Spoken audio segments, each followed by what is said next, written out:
Hello बच्चों, welcome to पढ़ ले जेई वंस अगेन। दोस्तों, मेरा नाम है तेजवीर यादव और आज की क्लास में, आज के इस लेक्चर में हम लोग मोल कॉन्सेप्ट का लेक्चर नंबर 2 करने वाले हैं।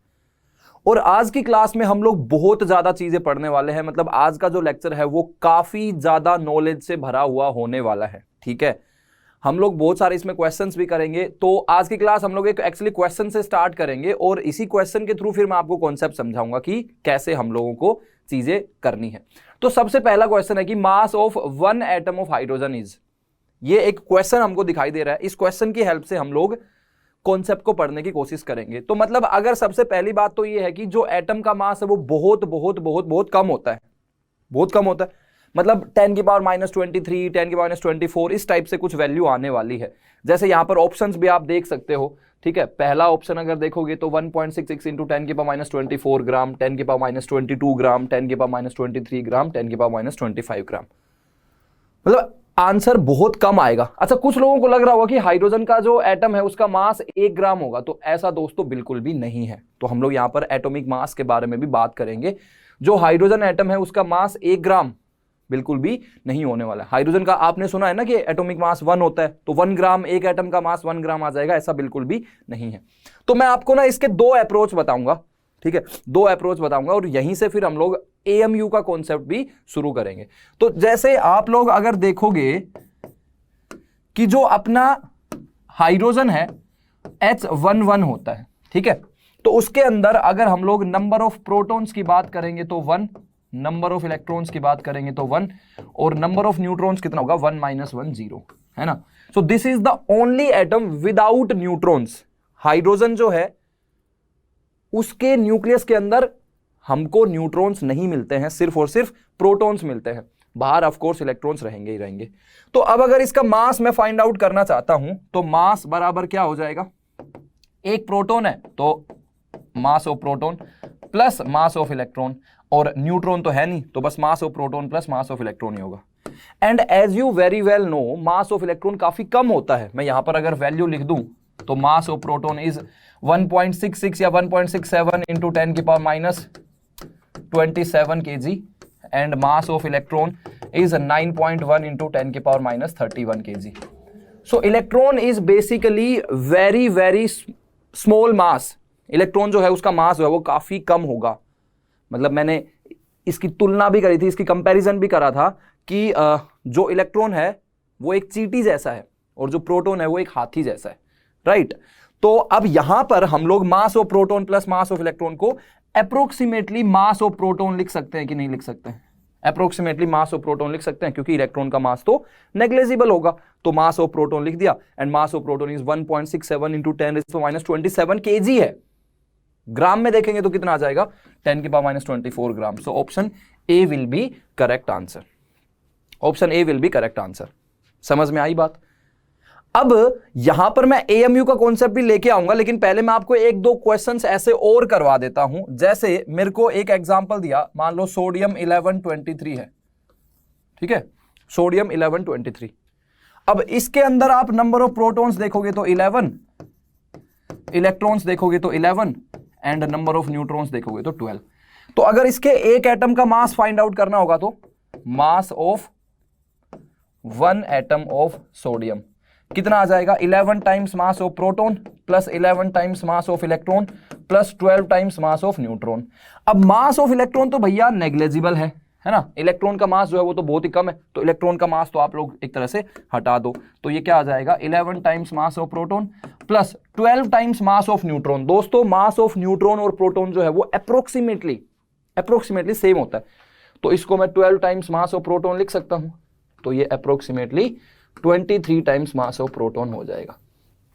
सोडियम का जो मास है वो 23 ग्राम नहीं है, 23 इंटू मास ऑफ प्रोटॉन है। अब मास ऑफ प्रोटॉन आप ग्राम में लिखोगे तो वैल्यू ग्राम में आ जाएगी, किलोग्राम में लिखोगे तो किलोग्राम में आ जाएगी। एक और एग्जांपल करते हैं, थोड़ा उससे और समझ में आएगा कि मैं एक्चुअली आपको बताना क्या चाह रहा हूं।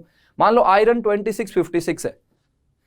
अब इसका जब हम लोग मास लिखेंगे तो इसके अंदर जो फंडामेंटल पार्टिकल्स प्रेजेंट है उनका मास आएगा, तो वो आ जाएगा 26 times mass of proton plus 26 times mass of electron plus 30 times mass of neutron. इसको भैया कर देंगे नेग्लेजिबल है ये, तो ये 26 times mass of proton plus 30 times mass of neutron की जगह पर मास ऑफ प्रोटॉन, तो ये approximately 56 times mass of proton आ गया क्या?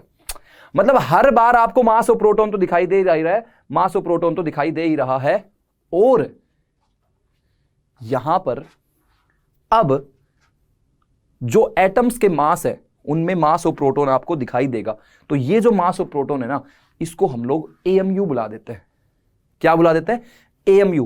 क्योंकि देखो ना, मास ऑफ प्रोटॉन की वैल्यू पुट करोगे तो वैल्यू जो है वो काफी उसमें आएगी, मतलब 10⁻⁻24 ग्राम इस टाइप की आएगी। तो हम लोग क्या करेंगे, जो ये मास ऑफ प्रोटॉन है इसको एएमयू लिख देंगे। तो यही चीज को हम लोग क्या लिख देंगे? 56 एएमयू। क्या लिख देंगे? 56 एएमयू। ऑल्दो इलेक्ट्रॉन का मास हमने नेग्लेक्ट कर दिया तो थोड़ा इधर उधर हो सकता है, लेकिन 56 एएमयू लिख देंगे।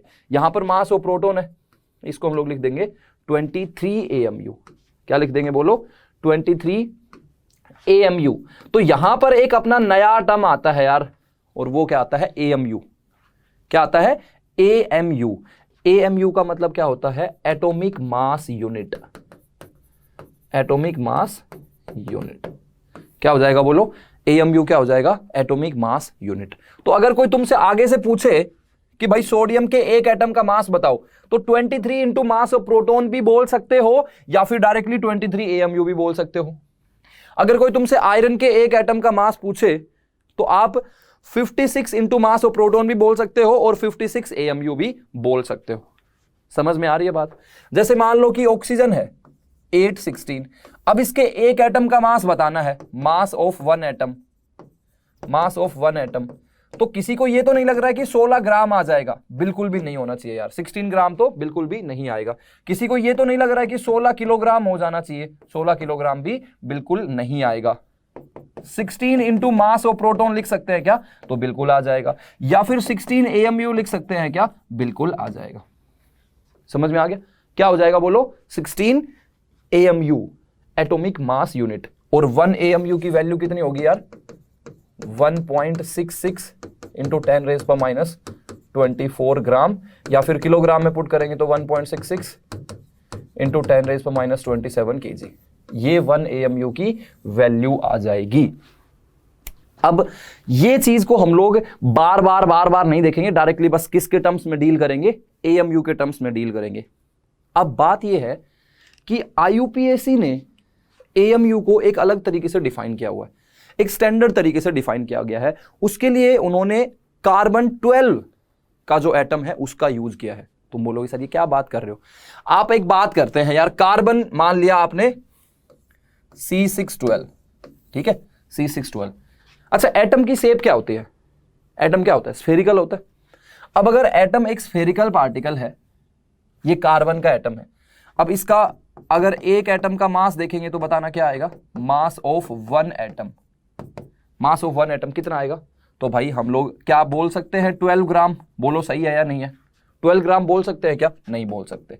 क्या हम लोग ये बोल सकते हैं कि 12 किलोग्राम आएगा? ये भी नहीं बोल सकते। क्या ये बोल सकते हैं 12 इंटू मास ऑफ प्रोटॉन आएगा? हाँ, ये बिल्कुल बोल सकते हैं। क्या 12 एएमयू बोल सकते हैं? 12 एएमयू बिल्कुल बोल सकते हैं। तो जैसे ये कार्बन का हमने एटम लिया जो कि स्फेरिकल शेप का होगा। अब यहां पर एक बात ऐसे समझो आप कि आपने एक वाटरमेलन ले लिया है ना, ये हमको शुरू में 9th क्लास में भी हमको सिखाया जाता है, वही मैं एग्जांपल यहां पर पुट कर रहा हूं ताकि आपको थोड़ा बेटर समझ में आ सके। लेट्स से कि हमारे पास में एक वाटरमेलन है, तरबूज है, ठीक है। अब उसका मास जो है, मान लो कि कुछ भी है, अगर मैं उसके 12 हिस्से कर दूंगा, उसके 12 हिस्से कर दूंगा और एक हिस्से को निकालूं, तो जो उसका मास आएगा वो 1/12 आ जाएगा।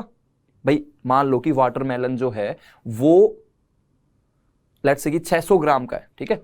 वाटरमेलन जो है लेट्स से ऐसा वाटरमेलन है और उसका मास कितना है? 600 ग्राम, 600 ग्राम। अब मैं अगर इसके 12 हिस्से कर दूं, है ना, 12 पार्ट्स कर दूं, ऐसे कुछ करके इक्वल 12 पार्ट्स कर दूं और एक हिस्से को बाहर निकाल लूं, ठीक है, ऐसा एक पार्ट को बाहर निकाल लिया, ठीक है, ये 1/12 पार्ट है मान लो, तो इसका जो मास आएगा वो 1/12 ऑफ द टोटल मास, यानी कि इसका मास कितना आएगा? 50 ग्राम आएगा। तो ये तो वाटरमेलन का एग्जाम्पल हो गया, ठीक है। किसका एग्जाम्पल हो गया? वाटरमेलन का। लेकिन अब यहीं पर हम लोग C12 एटम ले लेते हैं, कार्बन 12 एटम ले लेते हैं। क्या देते हैं, कार्बन 12 एटम। थोड़ा अच्छे से बना लेते हैं इसको, ये कार्बन 12 है, ठीक है। आपने क्या किया, इसके 12 हिस्से कर दिए भाई साहब, ये हो गए 4 हिस्से, 1/4 1/4 1/4 1/4, लेकिन हमको 12 हिस्से करने हैं। तुम बोलोगे सर 12 हिस्से क्यों करने, मैं आपको समझाता हूं अभी, ठीक है। ये हो गया मान लो, ये हो गया मान लो, अब कितने हिस्से हो गए, 4 और 4 8 हो गए, अब कितने हो गए 10, और अब मेरे हिसाब से 12 हो जाएंगे। और अज्यूमिंग कि ये इक्वल हिस्से है ना, 12 हिस्से करने हैं तो बेसिकली 30-30 डिग्री पे हम लोग ऐसे बना लेंगे। तो कितने हिस्से हो गए देखना एक बार, 1 2 3 4 5 6 7 8 9 10 11 12। और किसी एक हिस्से को, मान लो ये एक हिस्सा जो है, इस हिस्से को आपने यहां से क्या किया, निकाल लिया ऐसा, ठीक है। इस हिस्से को आपने क्या किया, निकाल लिया, ये वाला हिस्सा आपने निकाल लिया। अब अगर इस हिस्से का मास मुझे देखना है तो क्या होगा बताना, इस हिस्से का मास मुझे देखना है तो क्या होगा बोलो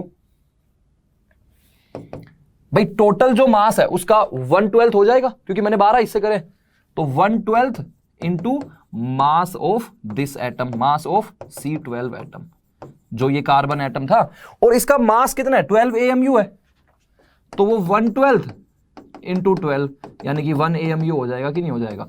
तो ये हिस्सा जो है ये 1 AMU के इक्वल है, और यही IUPAC ने डिफाइन किया है कि भाई आप कुछ मत करो, एक कार्बन 12 का एटम ले लो, रेफरेंस उन्होंने कार्बन को ले लिया, because carbon is a stable nuclei, carbon जो है वो काफी स्टेबल एटम है, तो कार्बन को पकड़ लिया, उस एटम के 12 हिस्से कर दिए। अब ये मत सोचना कि सर सच में हिस्से करे थे क्या, वो डिफाइन करने के लिए उन्होंने किया है कि एटम को पकड़ा ऐसे चाकू से काट रहे, वैसा कुछ नहीं है, लेकिन डिफाइन ऐसे किया है कि जो कार्बन का एटम है उसका मास जितना भी होगा उसके 12 हिस्से कर दो, तो जो एक हिस्से का मास आएगा ना, मैं उसको 1 AMU बोलूंगा, उसको क्या बोलूंगा, 1 AMU। तो मैं डेफिनेशन भी लिखवा देता हूं। देखो दोस्तों, यहां पर आपको कंप्लीट चीजें मिलेंगी, न्यूमेरिकल्स की प्रैक्टिस करने को मिलेगी, पूरा का पूरा डेफिनेशंस वाली पार्ट भी मिलेगा, ताकि अगर डेफिनेशंस पे क्वेश्चन आ जाए तो वो भी आप कर सको। तो अगर 1 AMU को डिफाइन करना हमें, तो कैसे करेंगे, मान लो कोई बोले कि भाई डिफाइन 1 AMU, डिफाइन 1 AMU, तो जो स्टैंडर्ड डेफिनेशन होगी, मतलब वैल्यू आपको पता है कितनी होती है, 1.66 इंटू 10⁻24 ग्राम, वैल्यू पता है, लेकिन डेफिनेशन क्या होगी, तो क्या बोलेंगे, 1 AMU is defined as 1 AMU is defined as 1/12 mass of 1/12 mass of 1 carbon 12 isotope या 12 एटम। जो कार्बन 12 वाला जो एटम है, क्योंकि कार्बन के 2 आइसोटोप होता है, एक C12 होता है, एक C14 होता है, तो उसमें से C12 वाला जो है उसका हमने एक एटम लिया, उसके 12 हिस्से कर दिए, तो जो एक हिस्से का जो मास आया that is your 1 AMU। 1 AMU की वैल्यू कितनी होगी, 1.66 इंटू 10⁻24 ग्राम, है ना, ग्राम में तो 10⁻24 आएगा, यही तो मास ऑफ प्रोटॉन के अप्रोक्सीमेटली इक्वल है यार, यही तो क्या है, मास ऑफ प्रोटॉन के अप्रोक्सीमेटली इक्वल है। तो ये 1 AMU की वैल्यू हो गई और ये 1 AMU की डेफिनेशन हो गई। अब इस AMU की हेल्प से हम लोग एटॉमिक मास और मोलिकुलर मास निकालना सीखेंगे, ठीक है। तो हम लोग अब आगे चलते हैं atomic mass and molecular mass पे। किस पे चलते हैं, atomic mass and molecular mass पे। भाई मान लो कि हमको कोई भी मॉलिक्यूल दे दिया, उसका मोलिकुलर मास फाइंड आउट करना है, तो कैसे फाइंड आउट करेंगे, हम लोग एक एग्जांपल से कंसीडर करते हैं। पहला एग्जांपल है CO2। क्या है, CO2।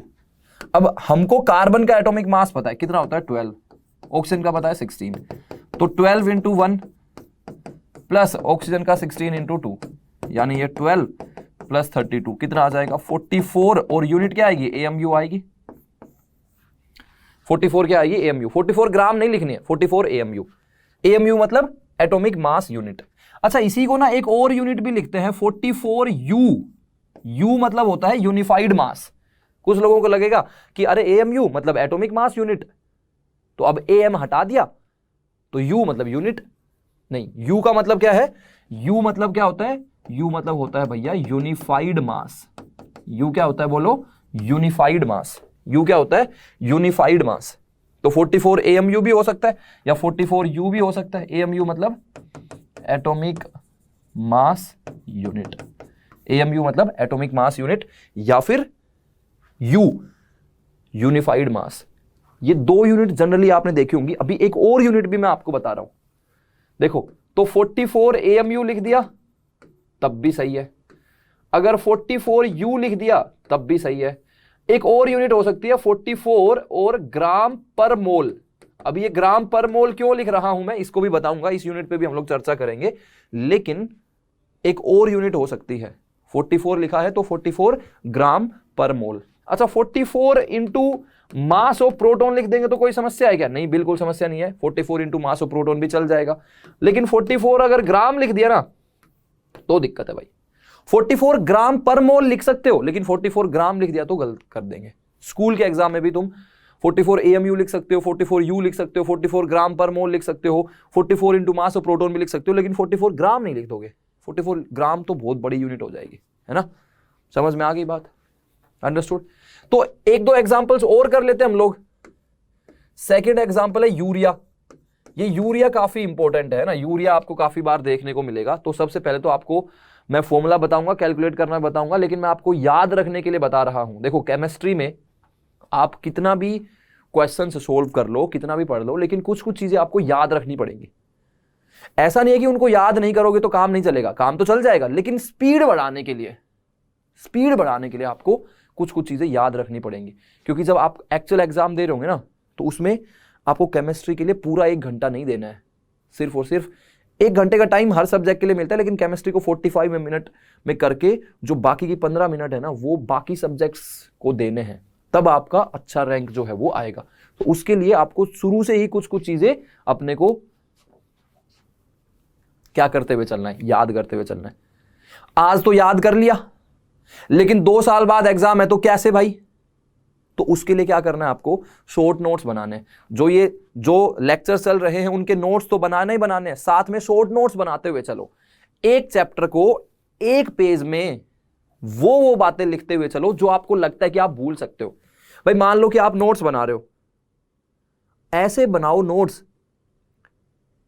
कि मान लो ये एग्जाम में आएगा ही, और क्या आप 2 साल बाद में इसको याद रख पाओगे? और अगर नहीं याद रख पाओगे तो इसका मतलब है कि भाई आपको रिवाइज करना पड़ेगा। अब रिवाइज करने के लिए क्या ये वापस से वीडियो देखोगे? मान लो 2 दिन बाद एग्जाम है, तो क्या 2 दिन बाद एग्जाम है तो क्या पूरे के पूरे वीडियोस देख पाओगे? बिल्कुल पॉसिबल नहीं है। क्या पूरे के पूरे नोट्स देख पाओगे? बिल्कुल पॉसिबल नहीं है। उन 2 दिन में कंसोलिडेटेड रिवीजन कैसे कर सकते हो? अब या तो किसी के शॉर्ट नोट्स मांग के करोगे, लेकिन किसी दूसरे के शॉर्ट नोट्स मांगे हुए ढंग से रिवाइज नहीं करवा पाएंगे आपको। तो आपको खुद के शॉर्ट नोट्स बनाने हैं। क्या बोल रहा हूं? खुद के शॉर्ट नोट्स बनाने हैं। भाई मान लो आपका 2 दिन बाद एग्जाम है, अब उन 2 दिन में आप क्या पढ़ोगे? क्या ये सारे के सारे वीडियोस देख पाओगे? नहीं देख पाओगे। क्या सारे के सारे नोट्स रिवाइज कर पाओगे? नहीं कर पाओगे। क्या सारे के सारे क्वेश्चन सोल्व कर पाओगे? नहीं कर पाओगे। उन 2 दिन में तो आपको अपने शॉर्ट नोट्स ही काम आएंगे। तो आपको क्या करना है कि हर चैप्टर का एक पेज में वो चीजें नोट कर लेनी है जो कि आपको लगता है कि यूजफुल है। कहीं कोई फॉर्मूला आ गया, कहीं कोई इंपॉर्टेंट इंफॉर्मेशन आ गई, वो बातें आप लोगों को अपने पेज में लिख लेनी है और उनको संभाल के रखना है। ऐसे संभाल के रखना है कि हाँ भाई मुझे एग्जाम से 1 दिन पहले ये पढ़ना है, इस हिसाब से बनाना है। समझ में आ गई बात? समझ में आई? क्लियर है? चलो, तो यूरिया का मैंने बताया कि 60 है, याद रखना आपको। मैं कैलकुलेट करना सिखाऊंगा, लेकिन याद भी रखना है। यूरिया का फॉर्मूला होता है NH2 C डबल बॉन्ड हो NH2। ठीक है, तो अब यहां पर ध्यान से सुनना। NH2 तो नाइट्रोजन का 14 और हाइड्रोजन का इधर से 2 आ जाएगा, क्योंकि 1 × 2।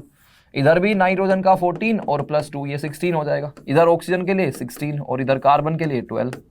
तो ये 14 + 2 16 इधर से, 16 इधर से, 12 इधर से और ये 16 इधर से। तो ये 48 और +12 यानी कि 60 AMU आ गया। क्या आ गया? 60 AMU। ठीक है, तो मैं यहां पर कुछ लिख देता हूं फॉर्मूला, उनका मोलिकुलर मास आपको निकालना है। ठीक है, और कमेंट करना है। तो जैसे H2SO4 हो गया, सल्फ्यूरिक एसिड। ठीक है, मैं इनके नाम भी लिख देता हूं, सल्फ्यूरिक एसिड। जो सल्फ्यूरिक एसिड है ना उसको किंग ऑफ केमिकल्स बुलाया जाता है, किंग ऑफ केमिकल्स, केमिकल्स का राजा। मतलब ये बहुत ही इंपॉर्टेंट केमिकल है, लेकिन इसको राजा क्यों बुला रहे हैं दोस्तों? राजा इसलिए बुला रहे हैं क्योंकि ये जो सल्फ्यूरिक एसिड है वो फार्मास्यूटिकल इंडस्ट्री में काम आता है, दवाइयां बनाने में, या फिर कोई भी इंपॉर्टेंट ड्रग बनाना है, कोई भी इंपॉर्टेंट चीज बनानी है तो उसमें सल्फ्यूरिक एसिड जरूर यूज होता है।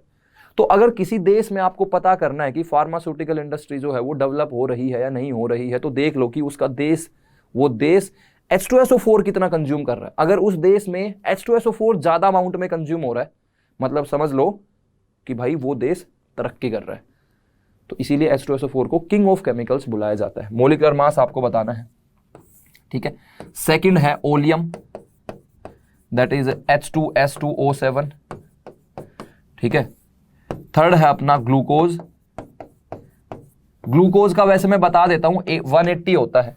3 कंपाउंड है जिनका मतलब मुझे लगता है कि काफी बार क्वेश्चंस में फॉर्मूला मोलिकुलर मास यूज होता है। जैसे एक यूरिया है, यूरिया का होता है 60 AMUE, ग्लूकोज है उसका होता है 180, और सुक्रोज है उसका कितना होता है 342। ये 3 ऐसे हैं जिनको बार बार एग्जाम्स में आते हुए देखा है, तो सजेस्ट किया जाता है कि भाई ये तीनों आपको याद होने चाहिए, ये तीनों आपको शॉर्ट नोट्स में लिखे हुए भी होने चाहिए, ठीक है।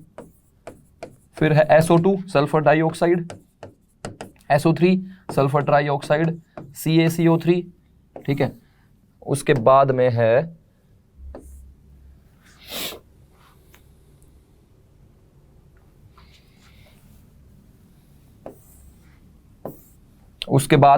NaCl, उसके बाद में है HCl। ये सारे के सारे कंपाउंड्स का आपको मोलिकुलर मास लिखना है, ठीक है। अब यहां पर ना मोलिकुलर मास से ही मैं आपको बताता हूं कि परसेंटेज बाय मास कैसे निकाला जाता है, ठीक है। ये परसेंटेज बाय मास वाला कॉन्सेप्ट, ठीक है, काफी इंपॉर्टेंट है और ये काफी आपको यूज भी आएगा। जैसे हमने CO2 का मोलिकुलर मास निकाला, ठीक है। CO2 की स्ट्रक्चर भी मैं लिख देता हूं यहां पर, C double bond O, C double bond O। जिनको याद नहीं है कोई दिक्कत नहीं है, ये स्ट्रक्चर है। मतलब ये स्ट्रक्चर से मैं आपको ये बताना चाह रहा हूं कि भाई कार्बन का एक एटम है इसमें, तो C1, ऑक्सीजन के 2 एटम है, वैसे भी CO2 है, मतलब 2 एटम्स है, तो एक इधर है एक इधर है, दिख रहा है सभी को। अब इसमें जो ये मॉलिक्यूल है ना, इस मॉलिक्यूल का जो मास है वो तो 44 AMU है। क्या 44 ग्राम है? नहीं, 44 ग्राम तो नहीं है, 44 AMU है। तो ये जो मास आया है उसमें से कुछ मास तो कार्बन का होगा और कुछ ऑक्सीजन का होगा। तो मेरे को बताना है कि कितना परसेंट मास कार्बन का है, कितना परसेंट मास ऑक्सीजन का है। समझ रहे हो? परसेंट बताना है कि इंडिविजुअल एलिमेंट्स का परसेंट कितना होगा। तो जैसे मेरे को CO2 बोला, ठीक है, और इसमें मुझे बताना है कि CO2 के एक मॉलिक्यूल में कार्बन कितना परसेंट है, ऑक्सीजन कितना परसेंट है।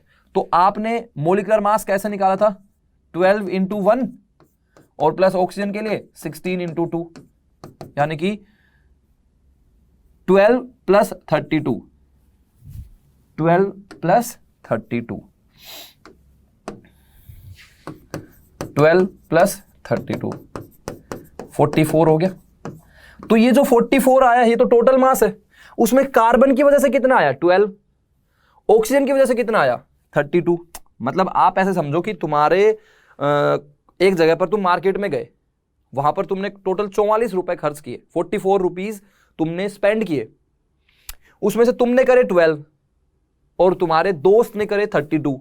ऑब्वियसली उसने ज्यादा करे। तो अगर तुमको ये हिसाब करना है कि भाई मैंने इतने परसेंट खर्चा किया, तुमने इतने परसेंट खर्चा किया, है ना, इन टर्म्स ऑफ परसेंट अगर हमें निकालना है, तो यहां पर मुझे बताना है percent by mass of carbon. तो क्या करूंगा भाई, कार्बन ने कितना कंट्रीब्यूट किया? 12। कितने में से किया? 44 में से। तो 12/44 × 100, सही है क्या? और यहीं पर अगर मुझे percent by mass of oxygen देखना है, तो ऑक्सीजन ने कंट्रीब्यूट किया 32 आउट ऑफ 44 × 100। यही आएगा क्या? Getting my point? एक बार देखो, इसको कैलकुलेट कर सकते हैं इसको आसानी से। देखो एक बार, कर लिया?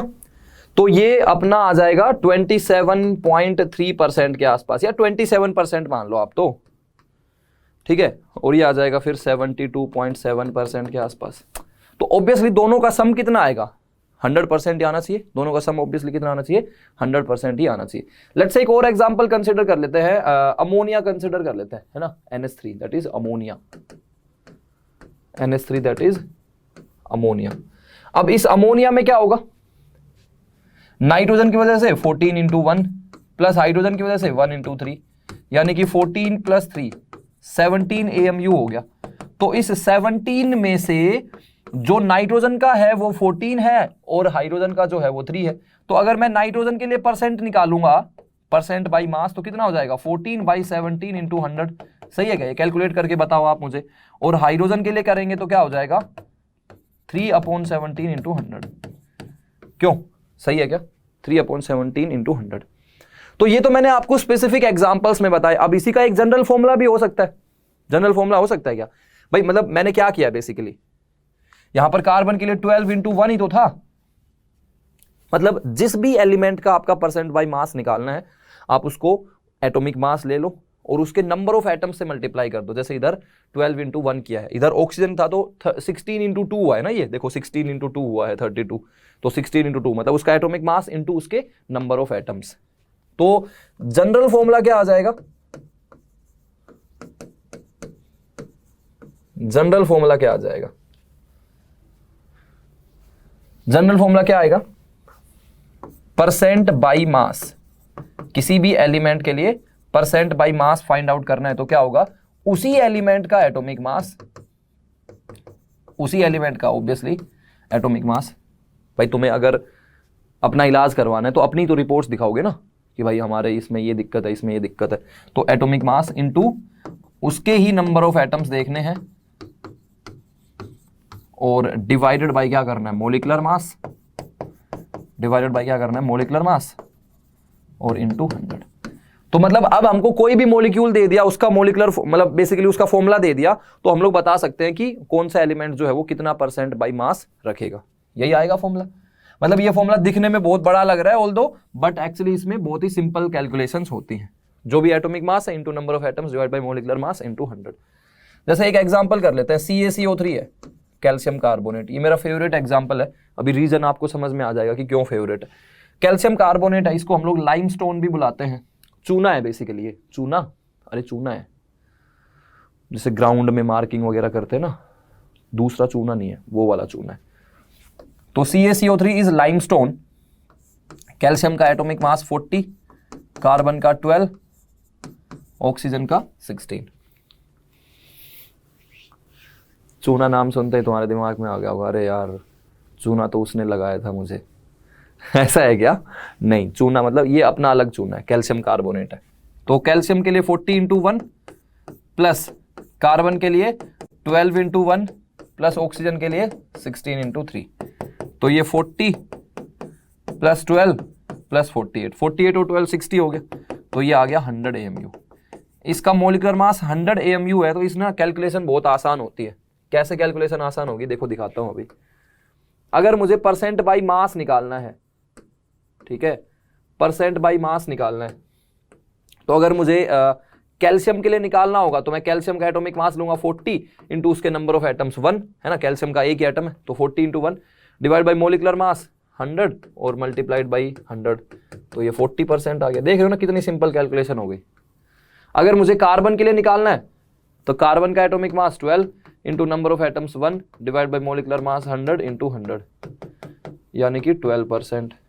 और ऑक्सीजन के लिए देखेंगे तो उसका एटॉमिक मास 16 इंटू उसके number of atoms 3 divided by 100, molecular mass है इंटू 100, ये 48% आ गया। तो दिख रहा है क्या कि सेम ही आ रहा है, क्या आ रहा है, सेम आ रहा है। सेम मतलब दोनों तीनों का सम जो है वो 100% आएगा। 40 12 48, 48 और 12 60 और 40, 100% आएगा। अब इस पे ना क्वेश्चंस आते हैं कुछ, इस पे ना क्वेश्चंस आते हैं कुछ। मैं आपको पहले एक सिंपल एग्जांपल करवाता हूं, फिर और क्वेश्चंस करवाऊंगा। तुमको बोला कि एक पॉलीमर है, ठीक है, मतलब एक एग्जांपल करते हैं हम लोग। एक पॉलीमर है, ठीक है, एक पॉलीमर है कोई, अब मुझे पता नहीं है कि वो कौन सा पॉलीमर है, उसका फॉर्मूला भी नहीं पता, कोई बड़ा सा पॉलीमर है। उसमें ये बोला है कि नंबर ऑफ आयरन एटम्स कितने हैं, 3 है। नंबर ऑफ आयरन एटम्स कितने हैं, 3 है। भाई जैसे कोई फॉर्मूला होगा बड़ा सा, उसमें आयरन भी है और आयरन के 3 एटम है, मतलब इधर की तरफ कुछ एटम्स होंगे, फिर आयरन के कहीं पर 3 एटम होंगे, फिर इधर की तरफ कुछ एटम होंगे, ऐसा कोई होगा।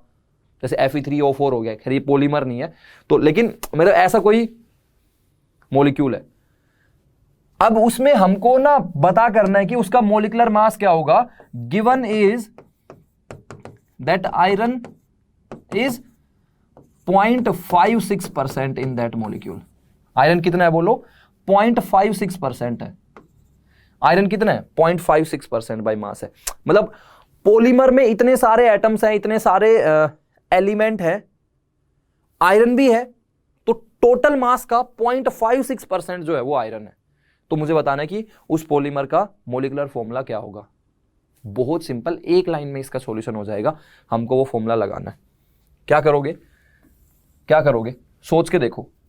तो आयरन जो है वो 0.56 है, तो आयरन का percent 0.56 is equal to atomic mass लिखोगे। एटॉमिक मास किसका, आयरन का ही लिखोगे, 56 होता है, तो atomic mass 56 into number of atoms लिखेंगे। नंबर ऑफ एटम्स कितने हैं, क्वेश्चन में दिया हुआ है कि आयरन के 3 एटम है, तो 3 अपॉन मॉलिक्यूलर मास और इनटू 100। तो 0.56 से ये 56 कैंसिल आउट करोगे तो 100 हो जाएगा, तो मॉलिक्यूलर मास कितना आएगा, 3 इंटू 100 इंटू 100, 30,000 आ जाएगा, और यूनिट क्या हो जाएगा, AMU। मतलब ये पॉलीमर जो है, उस पॉलीमर के एक मॉलिक्यूल का मास 30,000 आ रहा है, मतलब बहुत बड़ा होगा, लेकिन उसमें आयरन का अगर मुझे पता चल गया वैल्यू तो मैं आपको बता सकता हूं कि इसका मॉलिक्यूलर मास क्या होगा। समझ में आई बात। तो इस पे ना कुछ क्वेश्चंस करते हैं हम लोग, ये जैसे ये क्वेश्चन है, ये वाला क्वेश्चन देखो। नहीं पहले ये कर लेते हैं, पहले ये कर लेते हैं, फिर उसके बाद में वो करेंगे। पहले ये कर लेते हैं। हीमोग्लोबिन सुना होगा आपने, हीमोग्लोबिन। ये क्वेश्चन ट्राई करते हैं। The haemoglobin of most mammals contains approximately 0.33% of iron by mass. मतलब जो हीमोग्लोबिन है वो एक बड़ा सा मॉलिक्यूल है, मुझे पता नहीं है उसकी स्ट्रक्चर क्या होती है, लेकिन उसमें आयरन होता है ये पता है, और आयरन कितना परसेंट है, 0.33% है। The molecular mass of haemoglobin, यहां पर मोलिकुलर मास भी दिया हुआ है 67200। The number of iron atoms in each molecule of haemoglobin is. Same to same फंडा है, सेम टू सेम फंडा है, सेम टू सेम क्वेश्चन है। कैसे सोल्व करेंगे, कोशिश करते हैं। कैसे सोल्व करेंगे बताओ, कैसे सोल्व करेंगे।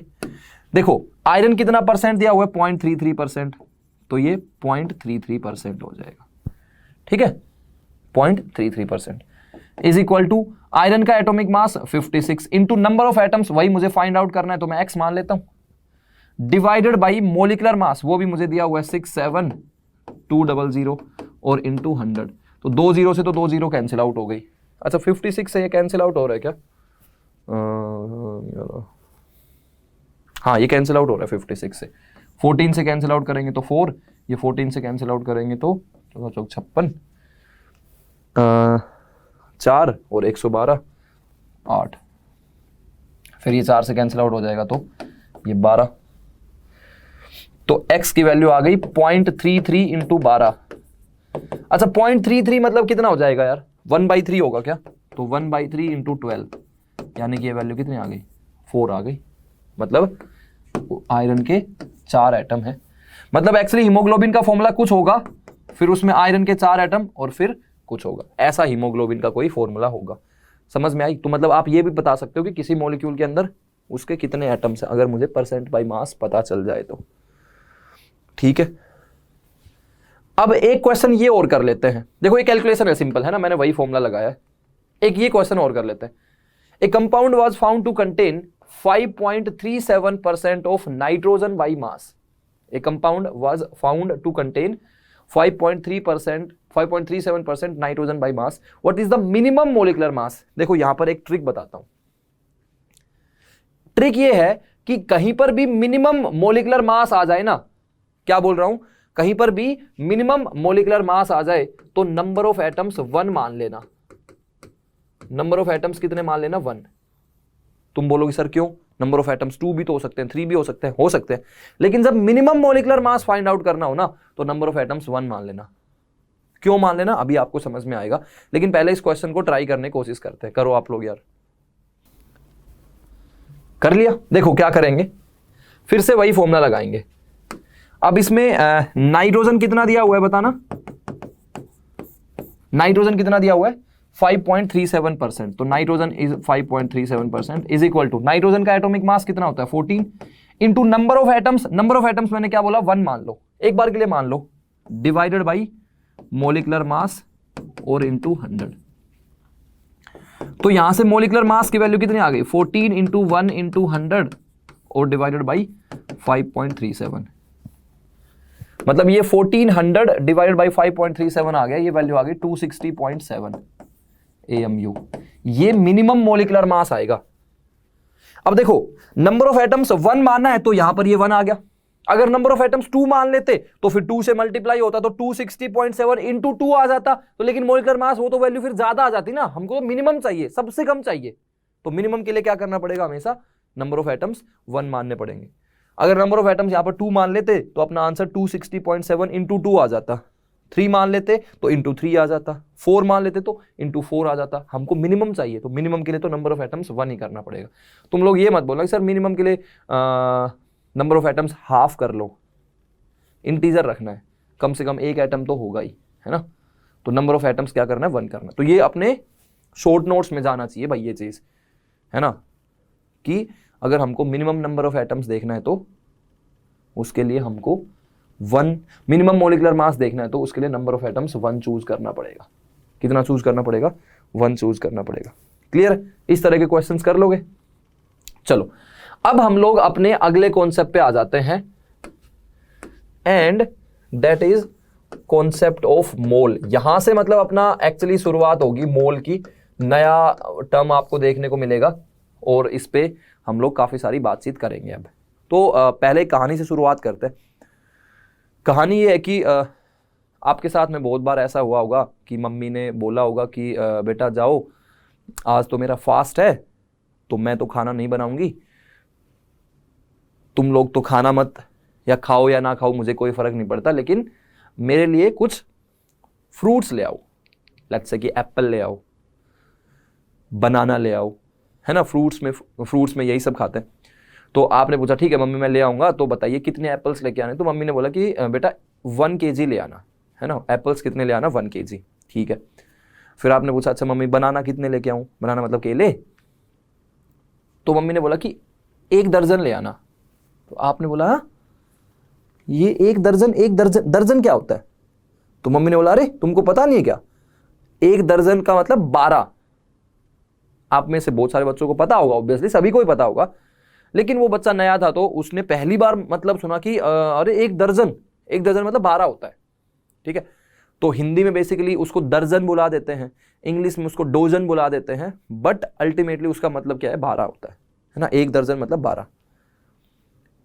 हम लोग अपने यहां पर जनरली जो बनाना खरीदते हैं वो दर्जन के हिसाब से खरीदते हैं, बाकी जो चीजें हैं वो मोस्टली किलोग्राम में खरीदते हैं कि भाई हाँ 1 kg और 2 kg। लेकिन अगर जब केले खरीदने जाएंगे तो हाँ भाई 1 दर्जन दे दो, 2 दर्जन दे दो, इस तरह से। 1 दर्जन अगर आपको मम्मी ने बोला कि भाई केले लेके आने हैं, दुकानदार ने आपको केले दिए, तो आप जब वो केले लोगे, उसने 10 दे दिए, तो आपको पता चल जाएगा ना अरे ये तो गलत कर रहा है, मम्मी ने तो बताया था 1 दर्जन मतलब 12 होता है। तो आप बोलोगे हाँ भाई 12 केले दो, ठीक है। अब ये 1 दर्जन का मतलब 12 ही क्यों किया ये तो मुझे तो पता नहीं भाई, फ्रैंकली आपको पता है तो मुझे जरूर बताओ कमेंट करके, लेकिन मतलब मुझे नहीं पता कि 1 दर्जन का मतलब 12 ही क्यों हुआ। भाई 10 कर लेते, थोड़ा सिंपल नंबर रहता है ना, डेसिमल वेसिमल का चक्कर नहीं पड़ता, मल्टीप्लाई करने में आसान रहता। 1 दर्जन मतलब 10 केले। लेकिन हमने अपनी सोसाइटी में ये एक्सेप्ट कर लिया कि हाँ भाई 1 दर्जन का मतलब 12 होता है। हम लोग अपनी सोसाइटी में जनरली केले खरीदते हैं तो दर्जन के हिसाब से खरीदते हैं, लेकिन क्या 1 दर्जन केले हो सकते हैं भाई। अगर कभी आपने बोला कि पापा मेरे लिए ना 1 दर्जन पेन लेके आना, तो मतलब पापा ये तो समझ जाएंगे कि हाँ भाई ये 12 पेन मंगवाना चाह रहा है। वो बात अलग है कि आपको 1 दर्जन थप्पड़ जरूर मार देंगे, बोलेंगे कि क्या करेगा इतने सारे पेन का, समझ रहे हो, मतलब 12 थप्पड़ मार देंगे। तो लेट्स से कि पापा ने तुम्हारी पिटाई कर दी, आपने बोला कि यार मेरे को तो पापा ने बहुत मारा, तो किसी ने पूछा कि भाई कितने थप्पड़ मारे, तो तुमने बोला कि मेरे को तो 1.5 दर्जन थप्पड़ मार दिए, या फिर 2 दर्जन थप्पड़ मार दिए। तो 2 दर्जन मतलब सामने वाला समझ जाएगा, 2 × 12 मतलब 24 थप्पड़ मारे हैं भाई को। तो बेसिक आइडिया ये है, मैं आपको ये बताना चाह रहा हूं कि दर्जन जो है वो एक कॉमन टर्म है जो एक नंबर को रिप्रेजेंट करता है विच इज 12। उसका बनाना से ही लेना देना है ऐसा कुछ भी नहीं है, उसका एप्पल से ही कुछ लेना देना है ऐसा कुछ भी नहीं है, उसका थप्पड़ से ही कुछ लेना देना है ऐसा कुछ भी नहीं है, उसका पेन से ही कुछ लेना देना है ऐसा कुछ भी नहीं है। एक दर्जन मतलब 12। सो 1 dozen basically represents A number which is 12। वो हमने सेट कर लिया है। तो अगर मैं थोड़ा एक दर्जन के हिसाब से थोड़ा समझा देता हूं, फिर हम लोग इसको उससे भी कर लेंगे, मोल पे भी आ जाएंगे। तो लेट्स से कि मैं बोलता हूं कि 1 डोजन बनाना है मेरे पास में, ठीक है, या 1 डोजन बनाना मुझे लेके आने हैं। तो इसका मतलब 1 डोजन बनाना मतलब बनाना खरीदने, लेकिन कितने खरीदने हैं वो ये नंबर बताएगा। 1 डोजन मतलब 12 बनाना, सही है क्या? 12 बनाना। किसी ने बोला भाई 5 डोजन एप्पल्स, 5 डोजन एप्पल, तो आपको एप्पल ही खरीदने। 5 डोजन एप्पल मतलब एप्पल ही है। 5 दर्जन सेब है, मान लो ऐसे ही तो हो सकते ना भाई, 5 दर्जन सेब भी हो सकते हैं। तो एक्चुअली ये मतलब ना किसी एक स्टूडेंट ने मुझसे पूछ लिया, मैंने लिखा भाई हाँ 1 दर्जन बनाना मतलब 12 बनाना, तो भाई 5 दर्जन एप्पल। तो उसने पूछ लिया सर कैसी बात कर रहे हो सर, 5 दर्जन एप्पल कैसे हो सकते हैं, एप्पल तो किलोग्राम में होते हैं। अरे वो तो हमने अपने उसके हिसाब से, कन्वीनियंस के हिसाब से सेट कर लिया है। बाकी 5 दर्जन सेब होने को हो सकते हैं ना। 5 दर्जन सेब का मतलब क्या है, 5 डोजन एप्पल का मतलब क्या है कि एप्पल तो होंगे, कितने होंगे, 5 × 12 60 एप्पल होंगे।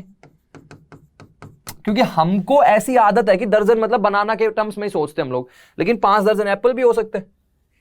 अच्छा 1 डोजन पेन हो गए तो मतलब 12 पेन है ना। और पापा ने आपको 2 दर्जन थप्पड़ मारे थे मतलब 24 थप्पड़ मारे थे। तो दर्जन का मतलब आपको समझ में आ गया। अब केमिस्ट्री में हम लोग डोजन यूज करने की बजाय, अच्छा 1 डोजन इलेक्ट्रॉन्स होंगे तो ऐसा समझ लेते हैं, 1 डोजन इलेक्ट्रॉन्स भी हो सकते हैं भाई, क्यों नहीं हो सकते, बिल्कुल हो सकते हैं। 1 डोजन इलेक्ट्रॉन्स, मान लो कभी आपने इलेक्ट्रॉन्स को ऐसे घूमते हुए जाते हुए देखा, इलेक्ट्रॉन्स घूम रहे थे, जाते जाते गाना गाते जा रहे थे, ला ला ला ला ला, फिर आपने गिना रहे कितने इलेक्ट्रॉन्स जा रहे हैं, तो फिर आपने देखा अरे 12 इलेक्ट्रॉन्स है, 1 दर्जन इलेक्ट्रॉन्स जा रहे हैं। तो 1 दर्जन इलेक्ट्रॉन्स मतलब 12 इलेक्ट्रॉन्स, ठीक है। तो मान लो कि एक मैं पहेली पूछता हूं, यहां पर एक क्वेश्चन पूछता हूं, आप लोग बताना, उसका आंसर भी बताऊंगा मैं, है ना, वीडियो के बीच में। तो मान लो कि 3 कॉकरोच है, ठीक है, 3 कॉकरोच है, वो रोड पे चलते हुए जा रहे हैं, 3 कॉकरोच है रोड पे चलते हुए जा रहे हैं।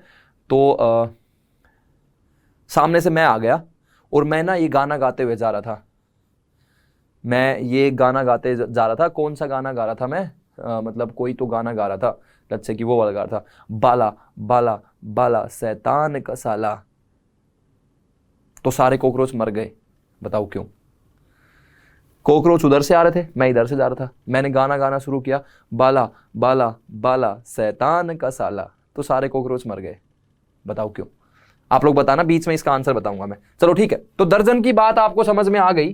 तो फिर हम लोगों ने केमिस्ट्री में एक और नया टर्म देखा और वो था 1 मोल। तो जब भी अगर आपको कहीं पर मोल दिखे ना, तो आपको सोचना है कि कोई नंबर होगा।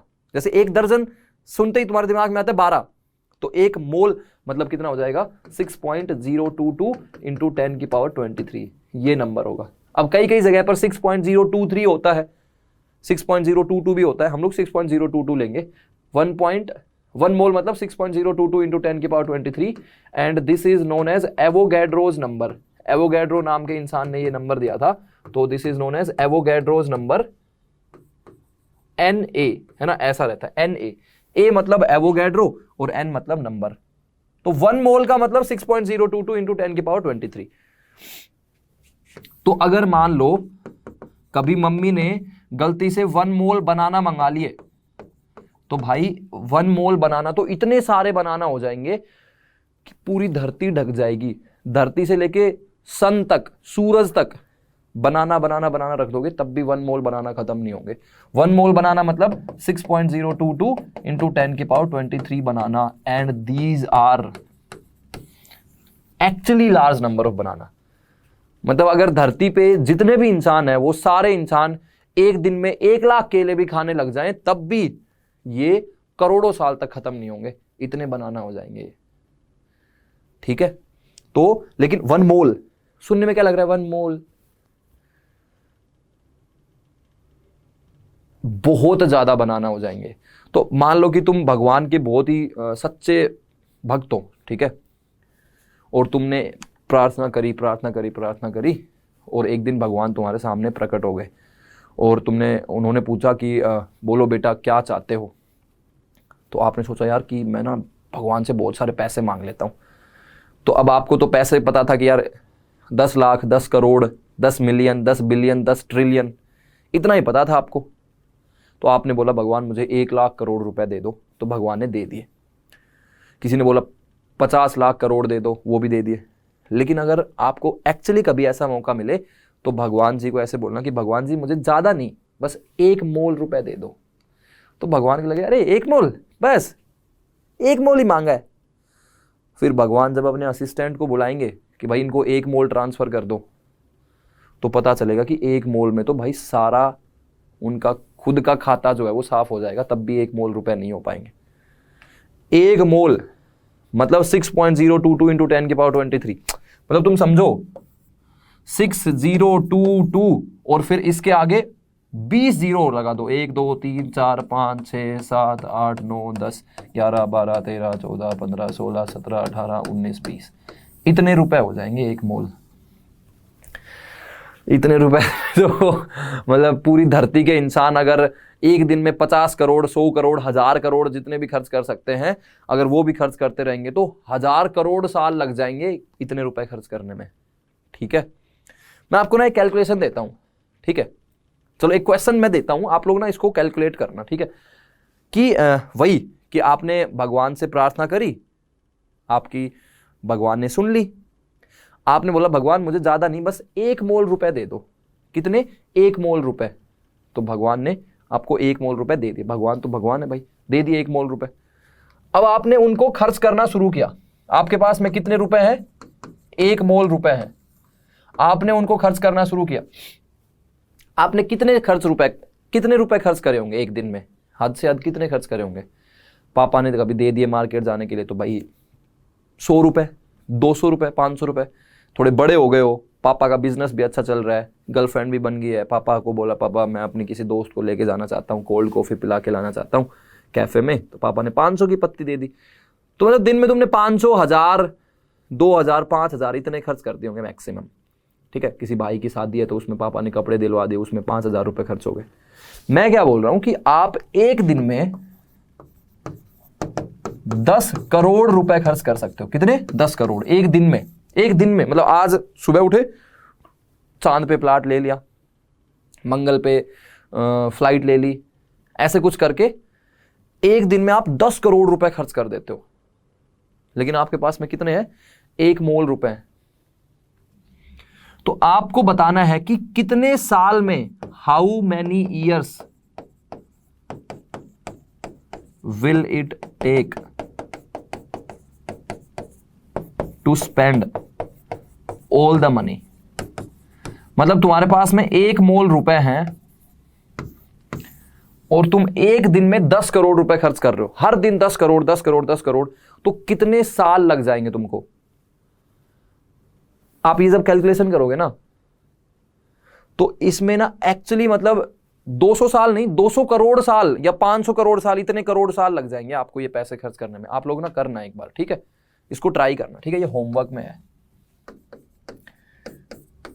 अरे कैलकुलेशन ऐसे कर लेना कि मान लो x ईयर्स लग रहे हैं तो x ईयर में देख लो, x ईयर है इंटू नंबर ऑफ डेज के लिए 365 और इंटू एक दिन में 10 crore is equal to 6.022 into 10 की पावर 23, तो उससे आंसर आ जाएगा अपना। ठीक है, चलो, तो 1 मोल मतलब 6.022 इंटू 10 की पावर 23। अब थोड़ा आप फील कर पा रहे हो इस बात को। तो अगर मैं बोलता हूं कि भाई 1 मोल बनाना है तो वो 6.022 इंटू 10 की पावर 23 बनाना होंगे। मान लो 1 मोल पेन हो गए तो 6.022 इंटू 10 की पावर 23 पेन आ जाएंगे। क्यों? मान लो कि 1 मोल इलेक्ट्रॉन्स हो गए तब तो 6.022 इंटू 10 की पावर 23 इलेक्ट्रॉन्स हो जाएंगे। सही है क्या? 1 मोल प्रोटॉन्स हो गए, तब क्या करेंगे, तब 6.022 इंटू 10 की पावर 23 प्रोटॉन्स करेंगे। अगर 1 मोल H2SO4 हो गया सल्फ्यूरिक एसिड, मतलब 6.022 इंटू 10 की पावर 23 मोलिक्यूल्स ऑफ H2SO4। क्यों, H2SO4 एक मोलिक्यूल है ना, तो 6.022 इंटू 10 की पावर 23 मोलिक्यूल्स ऑफ H2SO4।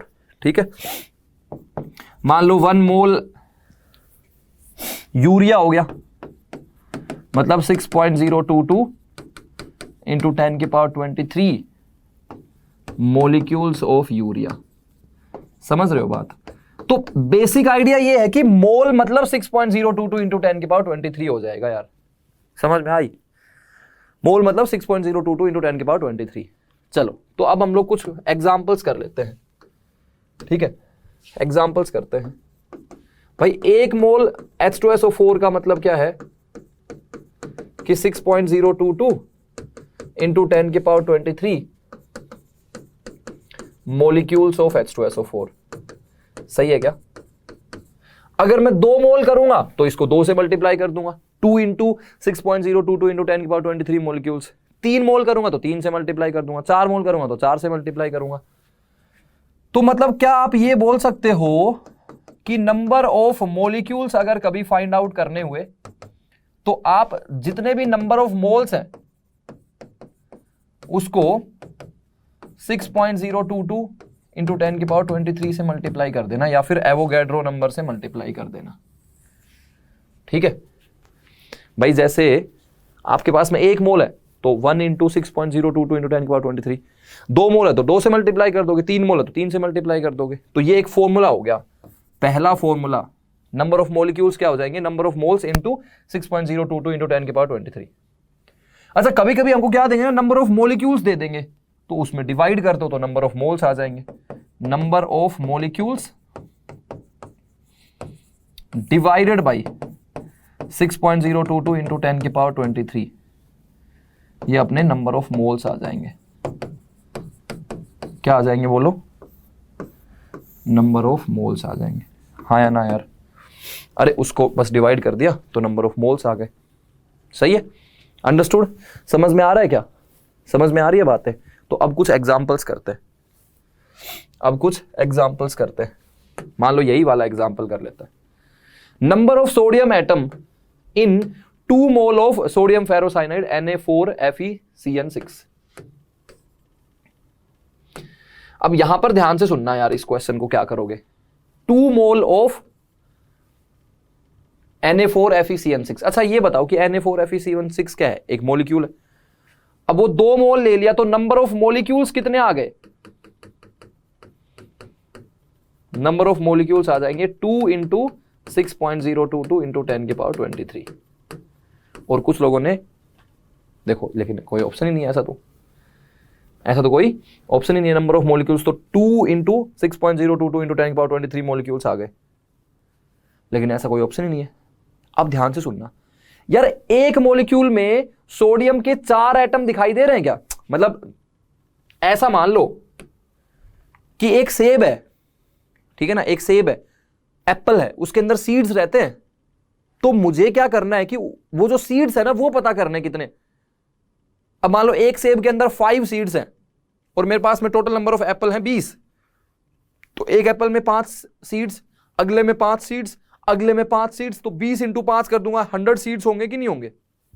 बस वैसे ही जो सोडियम एटम फाइंड आउट करने हैं वो बेसिकली एक मॉलिक्यूल के अंदर प्रेजेंट सीड्स हैं, प्रेजेंट एटम्स हैं। तो इतने मॉलिक्यूल्स हैं और हर एक मॉलिक्यूल के अंदर कितने एटम्स? 4 एटम्स। तो नंबर ऑफ सोडियम एटम्स बताने हैं तो कितना आएगा यार, बताना। नंबर ऑफ सोडियम एटम्स बताने हैं तो कितना आ जाएगा? 4 से मल्टीप्लाई कर दो जितने भी मॉलिक्यूल्स प्रेजेंट है, तो ये 8 इंटू Na हो सकता है या 8 इंटू 6.022 इंटू 10 की power 23। So option C will be correct answer. क्या आंसर आएगा? ऑप्शन सी आएगा। नंबर ऑफ मॉलिक्यूल्स निकालने होते तब तो ये आंसर आ जाता 2Na, लेकिन नंबर ऑफ एटम्स निकालना है तो 4 से मल्टीप्लाई भी करना पड़ेगा। सोडियम के एटम निकालना है तो 4 से मल्टीप्लाई करेंगे। अगर आयरन के एटम निकालना होता तो 1 से मल्टीप्लाई करते, कार्बन के एटम निकालना होता तो 6 से मल्टीप्लाई करते, नाइट्रोजन के एटम निकालना होता तो 6 से मल्टीप्लाई कर देते, और लेकिन टोटल नंबर ऑफ एटम्स निकालना होता तो देखो 6 + 6 12, आयरन का 13, सोडियम का 4 17, मतलब एक मॉलिक्यूल के अंदर टोटल 17 एटम्स है, तो जितने भी मॉलिक्यूल्स हो गए उसके 17 से मल्टीप्लाई कर देते तो नंबर ऑफ एटम्स आते। एग्जाम्पल करवाता हूं और, ठीक है, और एग्जाम्पल्स करवाता हूं, ध्यान से सुनना। लेट्स से कि हमको दिया हुआ है 1 मोल H2SO4, ठीक है, 1 मोल H2SO4। मैं ना H2SO4 का एक मॉलिक्यूल का स्ट्रक्चर बना देता हूं, S डबल बॉन्ड हो, S डबल बॉन्ड हो, OH और OH, ठीक है, ये स्ट्रक्चर है। ओके, तो इसमें क्या आपको दिखाई दे रहा है कि H2 मतलब हाइड्रोजन के 2 एटम है, देख लो यार 2 एटम दिख रहे हैं क्या, एक ये वाला एटम इधर है, एक ये वाला एटम इधर है। S1 सल्फर का एक एटम दिखाई दे रहा है क्या, ये S1 है। ऑक्सीजन के 4 एटम है, S4O4, देखो ये 1, ये 2, ये 3 और ये 4, ऐसे। तो ये पूरा एक मॉलिक्यूल है, उसके अंदर हाइड्रोजन के 2 एटम, सल्फर का एक एटम, ऑक्सीजन के 4 एटम। अब 1 मोल H2SO4 का मतलब क्या हो जाएगा, 1 मोल मतलब 6.022 × 10⁻23, तो मतलब 6.022 × 10⁻23 मॉलिक्यूल्स। अब एक मॉलिक्यूल के अंदर सल्फर के एक एटम, हाइड्रोजन के 2 एटम, ऑक्सीजन के 4 एटम। तो अब मुझसे क्वेश्चन में पूछा है कि नंबर ऑफ H एटम्स कितने हो जाएंगे, नंबर ऑफ S एटम्स कितने हो जाएंगे, नंबर ऑफ O एटम्स कितने हो जाएंगे, और number of total number of atoms कितने हो जाएंगे। और मुझे आंसर जो है वो Na के टर्म्स में चाहिए, तो 6.022 × 10⁻23 है, बार बार लिखना भी दिक्कत वाला ही काम है, तो इसको Na लिख लो। अब तो बताओ नंबर ऑफ हाइड्रोजन एटम्स कितने होंगे, एक मॉलिक्यूल के अंदर 2, अगले के अंदर भी 2, अगले के अंदर भी 2, ऐसे Na मॉलिक्यूल्स है, तो number of hydrogen atoms 2Na हो जाएंगे कि नहीं हो जाएंगे। नंबर ऑफ सल्फर एटम वो तो Na ही होंगे, number of oxygen atom 4Na हो जाएंगे, क्योंकि एक मॉलिक्यूल के अंदर 4 है। और टोटल कितने हो जाएंगे, वैसे तो तीनों को ऐड कर दो, नहीं तो एक मॉलिक्यूल के अंदर टोटल देख लो, हाइड्रोजन के 2, सल्फर का 1 3, ऑक्सीजन के 4 7, तो ये 7Na हो गया। कितना हो गया, 7Na। Total number of atoms कितने हो जाएंगे, 7Na हो जाएंगे। क्लियर होगी बात, अंडरस्टूड। अब कुछ कुछ टर्म्स मैं बता देता हूं जो आपको कभी कभी कंफ्यूज कर सकते हैं। जैसे तुमको बोला कि 1 gram of N2, 1 gram atom of nitrogen,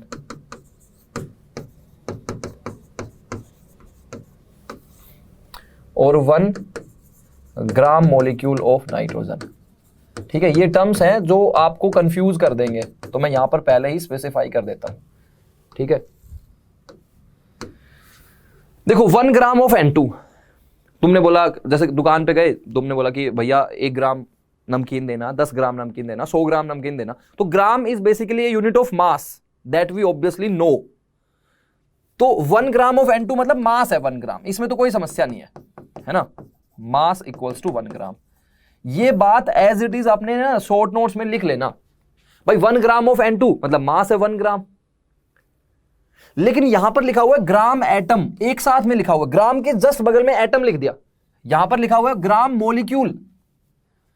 तो सुनने में तो ऐसा लग रहा है कि ये मास है 1 ग्राम, लेकिन एक्चुअली जब ग्राम के जस्ट बगल में एटम लगा देते हैं, ग्राम एटम लिखते हैं, तो ग्राम एटम का मतलब होता है मोल।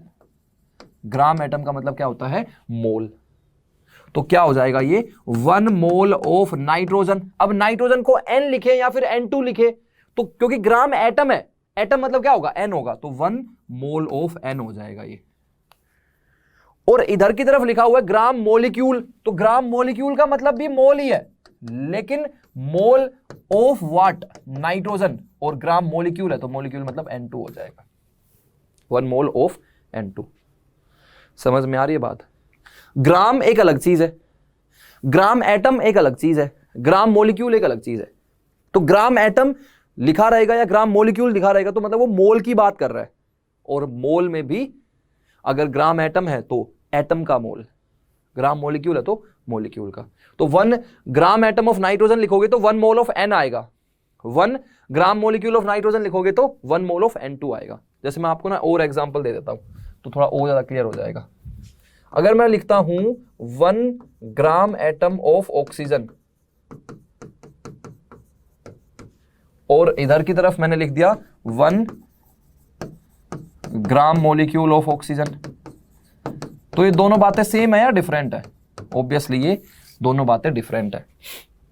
1 ग्राम एटम ऑफ ऑक्सीजन और 1 ग्राम मॉलिक्यूल ऑफ ऑक्सीजन, तो ग्राम एटम मतलब क्या होगा बोलो ना? ग्राम एटम मतलब मोल होता है और ग्राम मॉलिक्यूल मतलब भी मोल होता है, लेकिन इधर ग्राम एटम है तो एटम का लिखोगे, मतलब ये हो जाएगा 1 मोल ऑफ O, और इधर की तरफ क्या लिखा हुआ 1 मोल ऑफ O2। देख लो भाई ये बातों को, बहुत इंपॉर्टेंट है, बहुत ज्यादा इंपॉर्टेंट है, बहुत ज्यादा इंपॉर्टेंट है। 1 ग्राम एटम अलग चीज है, 1 ग्राम मॉलिक्यूल अलग चीज है, 1 ग्राम ऑफ ऑक्सीजन वो एक अलग चीज है। तो ऑक्सीजन को यहां पर हमने O लिखा है, ऑक्सीजन को यहां पर हमने O2 लिखा है, क्योंकि यहां पर एटम की बात कर रहा है, ग्राम एटम, यहां पर ग्राम मॉलिक्यूल की बात कर रहा है। समझ में आई बात? जैसे एक और एग्जांपल कर लेते हैं, 1 ग्राम एटम ऑफ सल्फर और इधर की तरफ है 1 ग्राम मॉलिक्यूल ऑफ सल्फर, तो क्या होगा बताओ? 1 ग्राम एटम ऑफ सल्फर मतलब 1 मोल ऑफ सल्फर हो जाएगा, S सल्फर एटम है। 1 ग्राम मॉलिक्यूल ऑफ सल्फर मतलब 1 मोल ऑफ S8। अरे सल्फर S8 की फॉर्म में एग्जिस्ट करता है ना, क्राउन शेप्ड सल्फर। सल्फर किसकी फॉर्म में एग्जिस्ट करता है? S8 की फॉर्म में एग्जिस्ट करता है, ऐसा कुछ स्ट्रक्चर रहता है, याद होगा आप लोगों को, याद है क्या ऐसा कुछ? ये क्राउन शेप्ड सल्फर बोलते हैं इसको, S8 क्राउन शेप्ड सल्फर।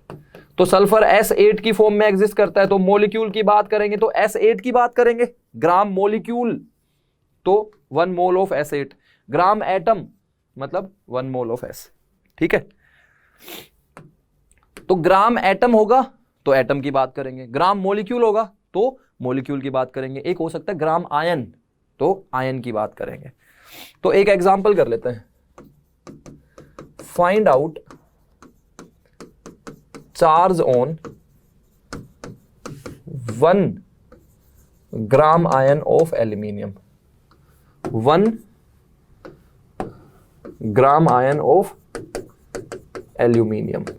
ठीक है, अब ऑप्शंस भी दे देता हूं आपको, ये क्वेश्चन आपको ट्राई करना है। Find out charge on 1 gram ion of aluminium.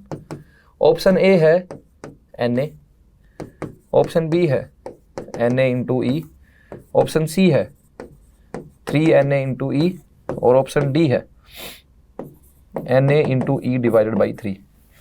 Na क्या होता है? एवोगैड्रो नंबर 6.022 इंटू 10 की पावर 23, और E क्या होता है? 1.6 इंटू 10 की पावर -19 कूलाम। ठीक है, find out charge on 1 gram ion of aluminium. तो अब देखो ध्यान से सुनना, देखो ग्राम एटम हो सकता है, ग्राम मॉलिक्यूल और ग्राम आयन। तो ये ग्राम आयन है किसका? एल्यूमिनियम का। तो एल्यूमिनियम की वैलेंसी कितनी होती है? +3। तो 1 ग्राम आयन ऑफ एल्यूमिनियम मतलब 1 mole of what? Al3+, 1 mole of Al3+। अच्छा, 1 मोल ऑफ Al3+ मतलब क्या हो जाएगा? 6.022 इंटू 10⁻23, या फिर मैं लिख दूंगा Na आयंस ऑफ Al3+। अब एक आयन पे चार्ज कितना होता है? +3 है। क्या +3 कूलाम है? नहीं, +3 इंटू ई, +3 इंटू 1.6 इंटू 10 की पावर -19। तो Na आयंस पे चार्ज कितना होगा? चार्ज ऑन 1 आयन 3 कूलाम नहीं होगा भाई, 3 इंटू ई होगा। तो चार्ज ऑन Na आयंस कितना हो जाएगा?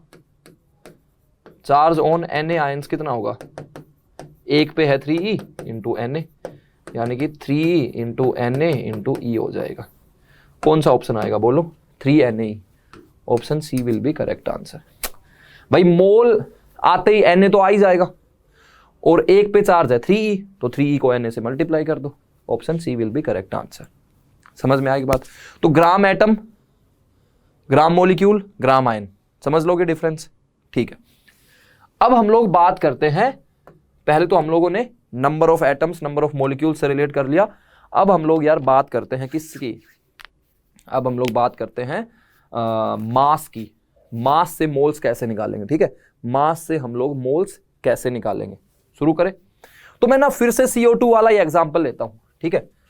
आप लोगों ने मोलिकुलर मास ऑफ CO2 निकाला था सबसे पहले, मोलिकुलर मास ऑफ CO2 कितना था याद होगा सभी को, 44 AMU था, है ना, या फिर 44 U, लेकिन मैंने एक तीसरी यूनिट भी बताई थी, वो तीसरी यूनिट पे बात करेंगे। अब CO2 क्या होता है बोलो, कार्बन के लिए 12, ऑक्सीजन के लिए 16, तो 12 इंटू 1 प्लस 16 इंटू 2,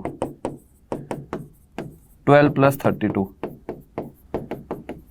44 AMU होगा, 44 AMU, या फिर मैंने बताया था 44 U, या फिर मैंने बताया था 44 ग्राम पर मोल। अब उस यूनिट पे हम लोग आ जाते हैं, उस यूनिट पे आ जाते हैं, 44 और यूनिट क्या थी, ग्राम पर मोल। भाई 44 ग्राम पर मोल का मतलब क्या है कि एक मोल का मास 44 ग्राम, एक मोल का मास 44 ग्राम, एक मॉलिक्यूल का तो 44 AMU है, और AMU कितना होता है 1.66 इंटू 10 की power -24 gram, that is a different thing, उसको भूल जाओ अभी। लेकिन 44 ग्राम पर मोल का मतलब क्या है कि एक मोल का मास 44 ग्राम। नहीं समझ में आया, समझाता हूं। भाई मान लो आप बाइक चला रहे हो और आपने बाइक चलाई 60 किलोमीटर पर आवर की स्पीड पे, ठीक है, स्पीड कितनी है 60 किलोमीटर पर आवर। इसका मतलब क्या है, इसका मतलब है कि आप एक घंटे में 1 आवर में 60 किलोमीटर ट्रेवल करेंगे। तो 60 किलोमीटर पर आवर का मतलब एक घंटे में 60 किलोमीटर।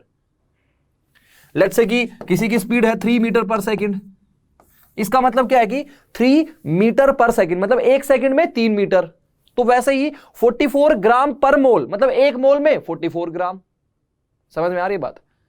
तो किलोमीटर पर आवर में क्या समझोगे कि एक घंटे में 60 किलोमीटर, 3 मीटर पर सेकंड में क्या समझोगे, एक सेकंड में 3 मीटर। तो 44 ग्राम पर मोल में क्या समझोगे, एक मोल में 44 gram. So molecular mass of CO2 is 44 AMU as well as 44 U। लेकिन अब इनकी जगह बजाय मैं इस पे फोकस करूंगा 44 ग्राम पर मोल, तो क्या हो जाएगा ये बताना, क्या होगा कि भाई एक मोल का जो मास आएगा, अभी मोलिकुलर मास मतलब मॉलिक्यूल का मास मत समझो, एक मोल का जो मास आएगा वो 44 ग्राम आएगा। बस ये समझ लो आप, इसको हम लोग मोलर मास भी बोल सकते हैं। अब क्या बोल सकते हैं, मोलर मास।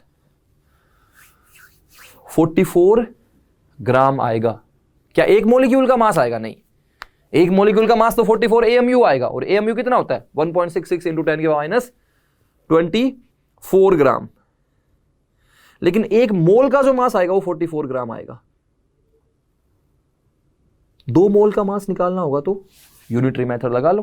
अरे भाई एक मोल का मास 44 ग्राम है तो 2 मोल का मास 2 इंटू 44, 3 मोल का मास 3 इंटू 44। समझ रहे हो बात को, समझ रहे हो बात को? तो यहां पर अब मैं इस पे बात करूंगा। अभी पहले ये देख लो, CO2 का मोलिकुलर मास कितना है 44 ग्राम पर मोल। इसका मतलब क्या होगा, एक मोल का मास 44 ग्राम, इसका मतलब क्या होगा 1 मोल इज 44 ग्राम। 2 मोल देखेंगे तो 2 इंटू 44 यानी कि 88 ग्राम। 3 मोल देखेंगे तो 3 इंटू 44 यानी कि कितना हो जाएगा 132 ग्राम। 4 देखेंगे तो 4 इंटू, x देखेंगे तो x इंटू 44। तो क्या मैं ये बता सकता हूं कि अगर मुझे मास निकालना है तो नंबर ऑफ मोल्स जितने भी आएंगे उसको मैं किससे मल्टीप्लाई कर दूं, मोलिकुलर मास से, या फिर इसको हम लोग बोल देते हैं मोलिकुलर वेट।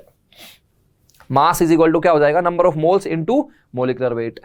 अब हम लोगों को जनरली तो ये फॉर्मूला यूज करना पड़ता है, लेकिन ज्यादातर केसेस में हमको मास दिया रहता है तो नंबर ऑफ मोल्स निकालने के लिए हमें मास को मॉलिक्यूलर मास से डिवाइड करना पड़ेगा। एक बात और है, देखो इधर की तरफ यूनिट देखो, ग्राम ग्राम ग्राम, मतलब जो ये मास है वो हमेशा किस में होना चाहिए, ग्राम में होना चाहिए। तो मास अगर आप ग्राम में ले लो और उसको मॉलिक्यूलर मास से डिवाइड कर दो, किससे डिवाइड कर दो, मॉलिक्यूलर मास से, क्योंकि मॉलिक्यूलर मास की यूनिट क्या होती है, ग्राम पर मोल। तो ग्राम से ग्राम कैंसिल आउट हो जाएगा और आंसर क्या आ जाएगा, मोल्स आ जाएंगे। और ये फॉर्मूला भाई बहुत इंपॉर्टेंट, अब इसी फॉर्मूला पे हमको सारी बातें अपनी करनी है, बहुत ज्यादा इंपॉर्टेंट है, मतलब ऑलमोस्ट हर चैप्टर में ये फॉर्मूला यूज आएगा। आपको मोल्स कैलकुलेट करने रहेंगे तो क्या करोगे, जो भी मास दिया रहेगा उसको मॉलिक्यूलर मास से डिवाइड कर दोगे, जो भी मास दिया रहेगा उसको मॉलिक्यूलर मास से डिवाइड कर दोगे। समझ में आ रही है बात, जो भी मास दिया रहेगा उसको मॉलिक्यूलर मास से डिवाइड कर दोगे। तो यहां पर ध्यान से समझना, मास हमेशा ग्राम में होना चाहिए। एग्जांपल्स करते हैं, ज्यादा समझ में आएगा, ठीक है। कुछ एग्जांपल्स कर लेते हैं,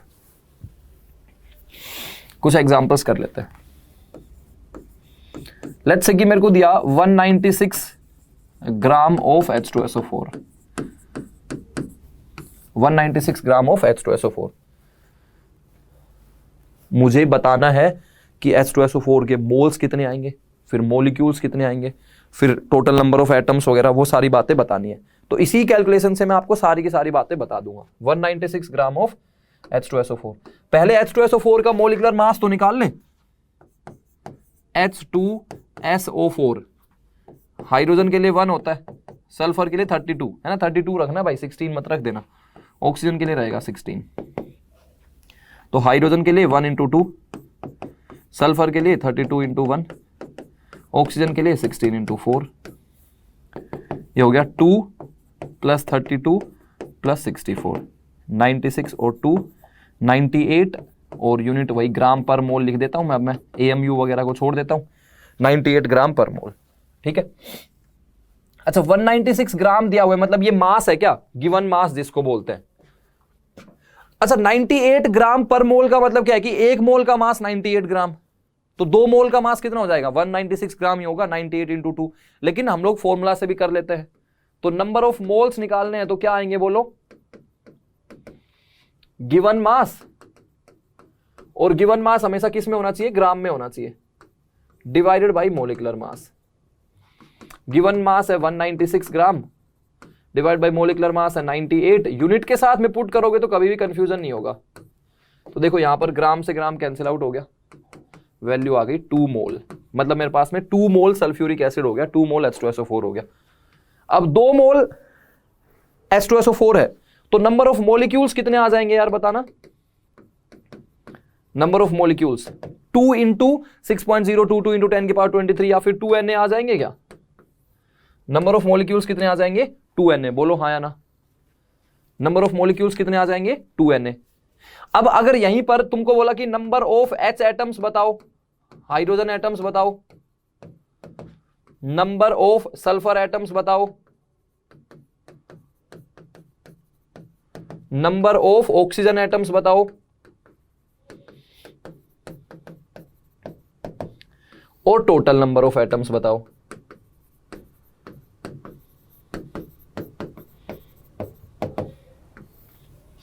तो क्या होगा भाई, number of H atoms, number of H atoms, एक मॉलिक्यूल में 2 एटम दिखाई दे रहे हैं, एक मॉलिक्यूल में 2, और नंबर ऑफ मॉलिक्यूल्स 2Na है, तो 2 × 2Na कर दोगे, यानी कि 4Na आ जाएंगे। नंबर ऑफ सल्फर एटम्स, तो हर मॉलिक्यूल में एक सल्फर एटम है, तो जितने मॉलिक्यूल उतने ही सल्फर के एटम्स, 2Na। ऑक्सीजन एटम्स के लिए एक मॉलिक्यूल में 4 है, दिख रहे हैं, एक मॉलिक्यूल में 4 है, तो 4 × 2Na यानी कि 8Na आ जाएगा। और टोटल के लिए 7 से मल्टीप्लाई कर दोगे यार, 7 × 2Na यानी कि 14Na आ जाएगा। इस तरह से हम लोगों को कैलकुलेशंस करनी है। मास दिया है उससे मोल्स निकालेंगे, मोल से मॉलिक्यूल्स निकालेंगे, मॉलिक्यूल से एटम निकालेंगे, और एटम से इलेक्ट्रॉन्स भी निकाल सकते हो। अरे एटम से इलेक्ट्रॉन्स नहीं निकाल सकते हो क्या, बिल्कुल निकाल सकते हो। एक एग्जांपल करते हैं, ठीक है भाई। देखो हमको क्वेश्चंस में जनरली क्या दिया रहेगा, मैं आपको ये एक डायग्राम बना देता हूं, ठीक है। हमको क्वेश्चंस में दिया रहेगा मास, ठीक है, और यहां पर लिख देता हूं मोल्स, और यहां पर लिख देता हूं molecules, triple M, M M M, R R R की जगह पर M M M, mass, moles, molecules. आप देखो ऐसे याद करने का तरीका है, मोल्स क्या है बीच में, ये आइलैंड्स हैं। आइलैंड समझते हो क्या?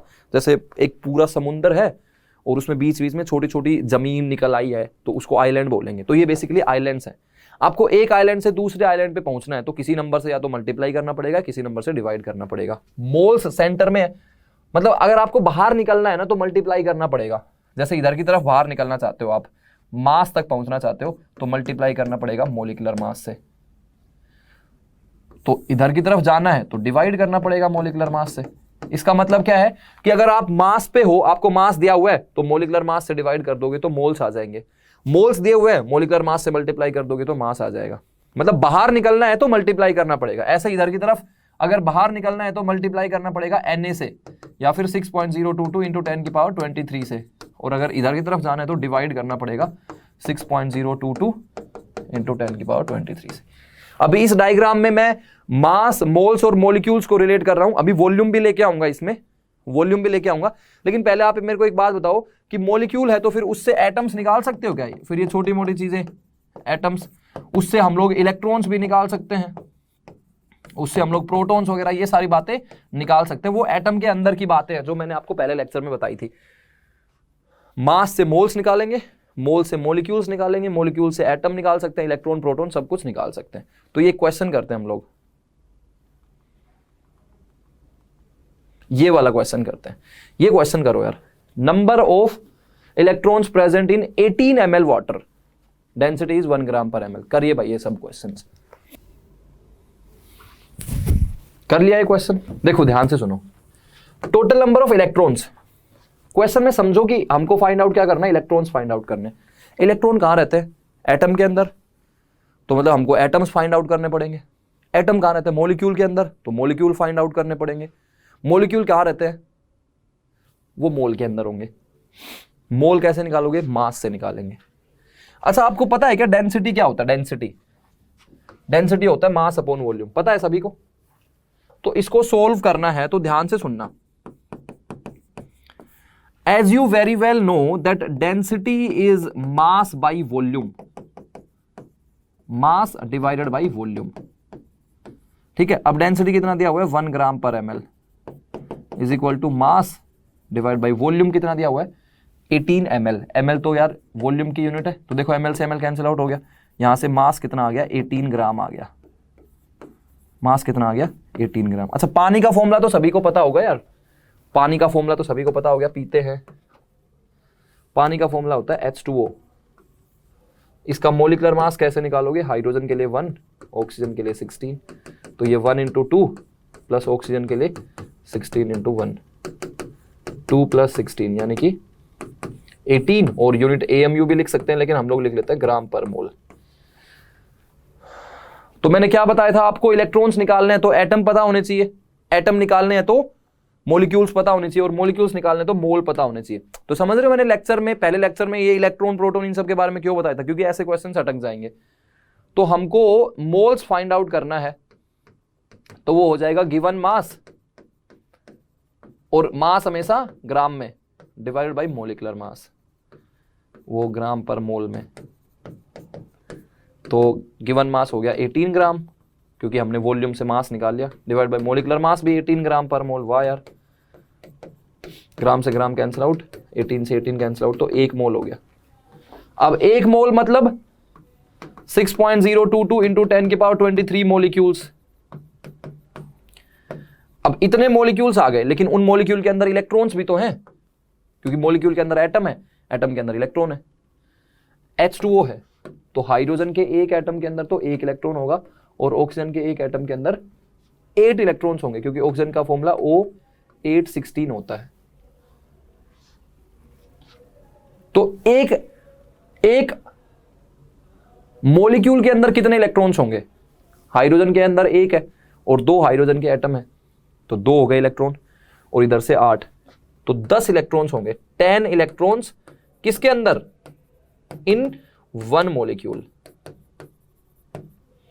एक मॉलिक्यूल के अंदर 10 इलेक्ट्रॉन, तो इतने मॉलिक्यूल है तो 6.022 इंटू 10 की पावर 23 और इंटू 10, यानी कि 6.022 इंटू 10 की पावर 24 इलेक्ट्रॉन्स आएंगे। 6.022 इंटू 10 की पावर 24 इलेक्ट्रॉन्स।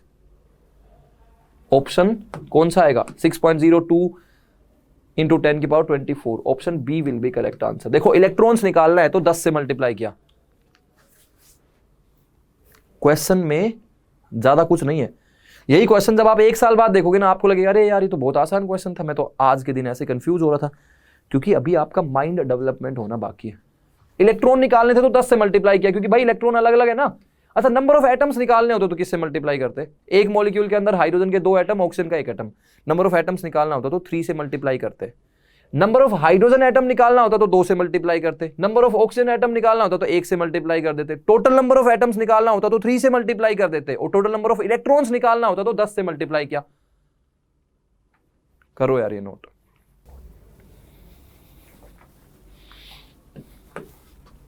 बोलो क्लियर हो गया, क्लियर है सभी को, अंडरस्टूड,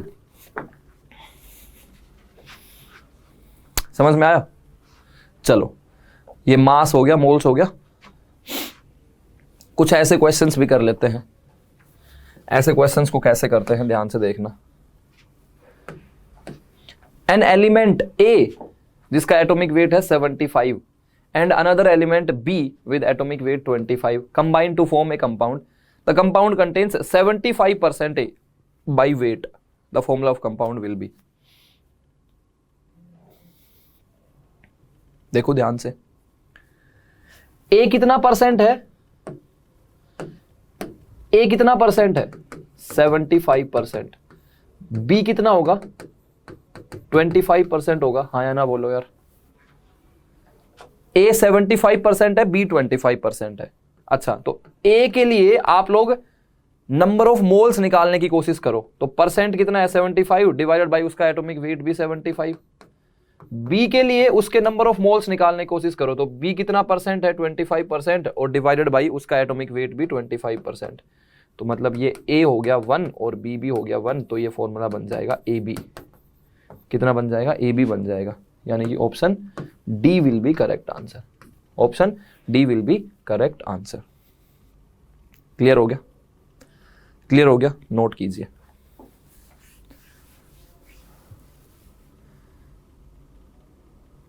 ऐसा ही अगर कुछ क्वेश्चन ऐसा होता,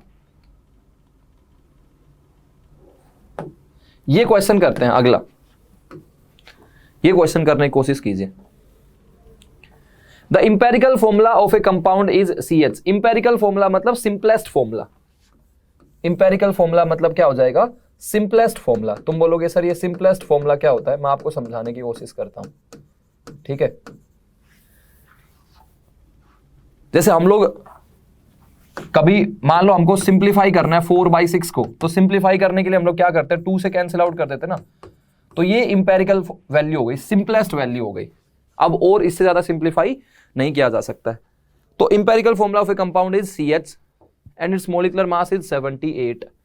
तो molecular formula of that compound will be, ध्यान से सुनना यार, वैसे तो 78 ऑप्शंस में चेक कर लो कि किसका मोलिकुलर मास है, लेकिन जो पूरा प्रॉपर तरीका है वो कुछ ऐसा है।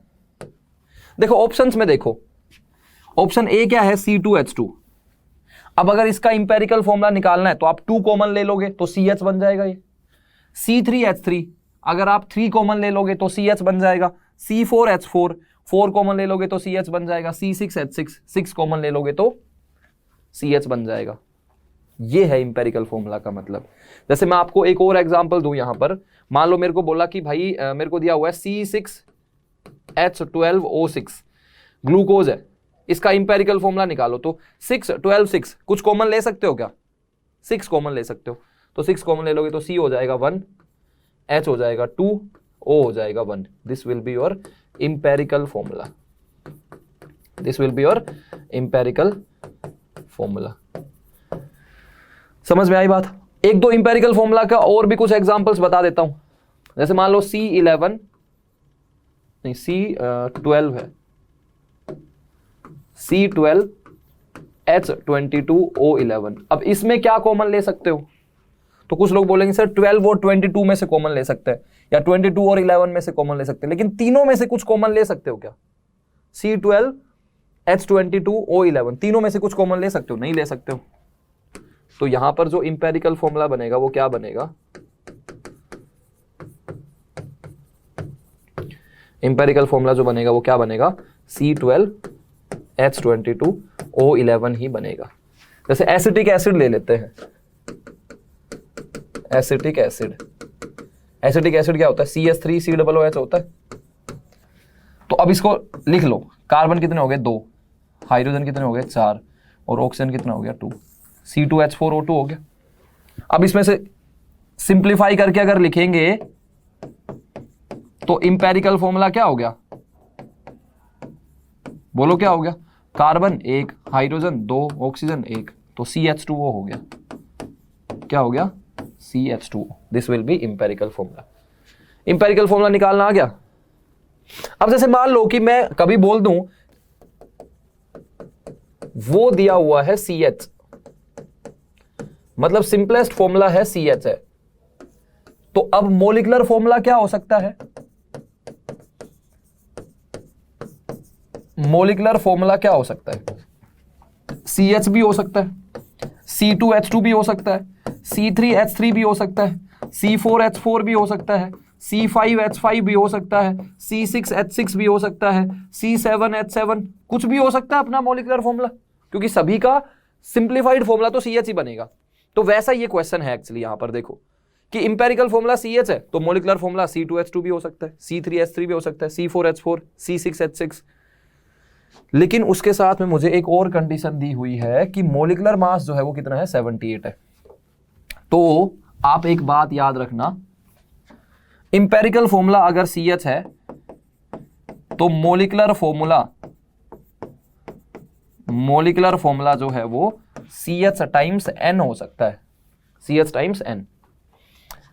अब मोलिकुलर मास कितना आ जाएगा इस हिसाब से? मोलिकुलर मास कितना आ जाएगा? कार्बन का 12, हाइड्रोजन का 1, 13 और इनटू N, और क्वेश्चन में 13N की वैल्यू 78 दी हुई है, तो यहां से N कितना आ गया? 6 आ गया। मतलब हमारा फॉर्मूला CH टाइम्स 6 हो जाएगा, यानी कि C6H6, और C6H6 बेंजीन होता है, और इसका मोलिकुलर मास एक बार कैलकुलेट करके देख लो। तुम बोलोगे सर इतना कुछ करने की जरूरत ही क्या थी? 12 इंटू 6 72, हाइड्रोजन का 1 इंटू 6, तो 12 इंटू 6 हो जाएगा 72, और 6 78 हो गया, और मोलिकुलर मास 78 सिर्फ इसका ही आ रहा है, तो ऑप्शन डी आ जाएगा। लेकिन ये एक जनरल अप्रोच होता है। इंपेरिकल फॉर्मूला जो भी दिया रहेगा तो मोलिकुलर फॉर्मूला हो जाएगा empirical formula times N। Molecular formula क्या हो जाएगा? Empirical formula times N। ठीक है, अंडरस्टूड? क्लियर हो गया? अच्छा, तो यहां पर ये अपना एग्जाम्पल हो गया इंपेरिकल फॉर्मूला जैसा। अभी एक एग्जाम्पल मैं आपको और करवा देता हूं, एक एग्जाम्पल और करवा देता हूं, ध्यान से सुनना, ध्यान से सुनना कैसे करेंगे। हमको बोला है कि एक गैस है, ठीक है, और गैस क्या है? SOX। गैस क्या है? SOX। भाई SO2 भी हो सकती है, SO3 भी हो सकती है, SO4, SO5, मुझे नहीं पता, SOX है। और इसके लिए बोला है कि 0.5 मोल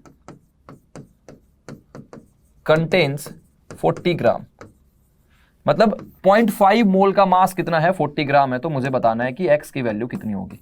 अब ऐसे क्वेश्चंस में ना आपको एक्चुअली चीजें वही यूज करनी है, लेकिन थोड़ा घुमा फिरा के दे रहा है वो, तो ध्यान से समझना। हमको बताना है कि कौन सी गैस होगी वो। तो यार एक बहुत सिंपल सी बात है, 0.5 मोल मतलब हाफ मोल क्या? 0.5 मोल मतलब हाफ मोल क्या? तो हाफ मोल का जो मास है ना वो बोल रहा है कि 40 ग्राम है। इतना बात सभी को दिख रहा है? हाफ मोल का मास 40 ग्राम है, तो 1 मोल का मास कितना हो जाएगा यार?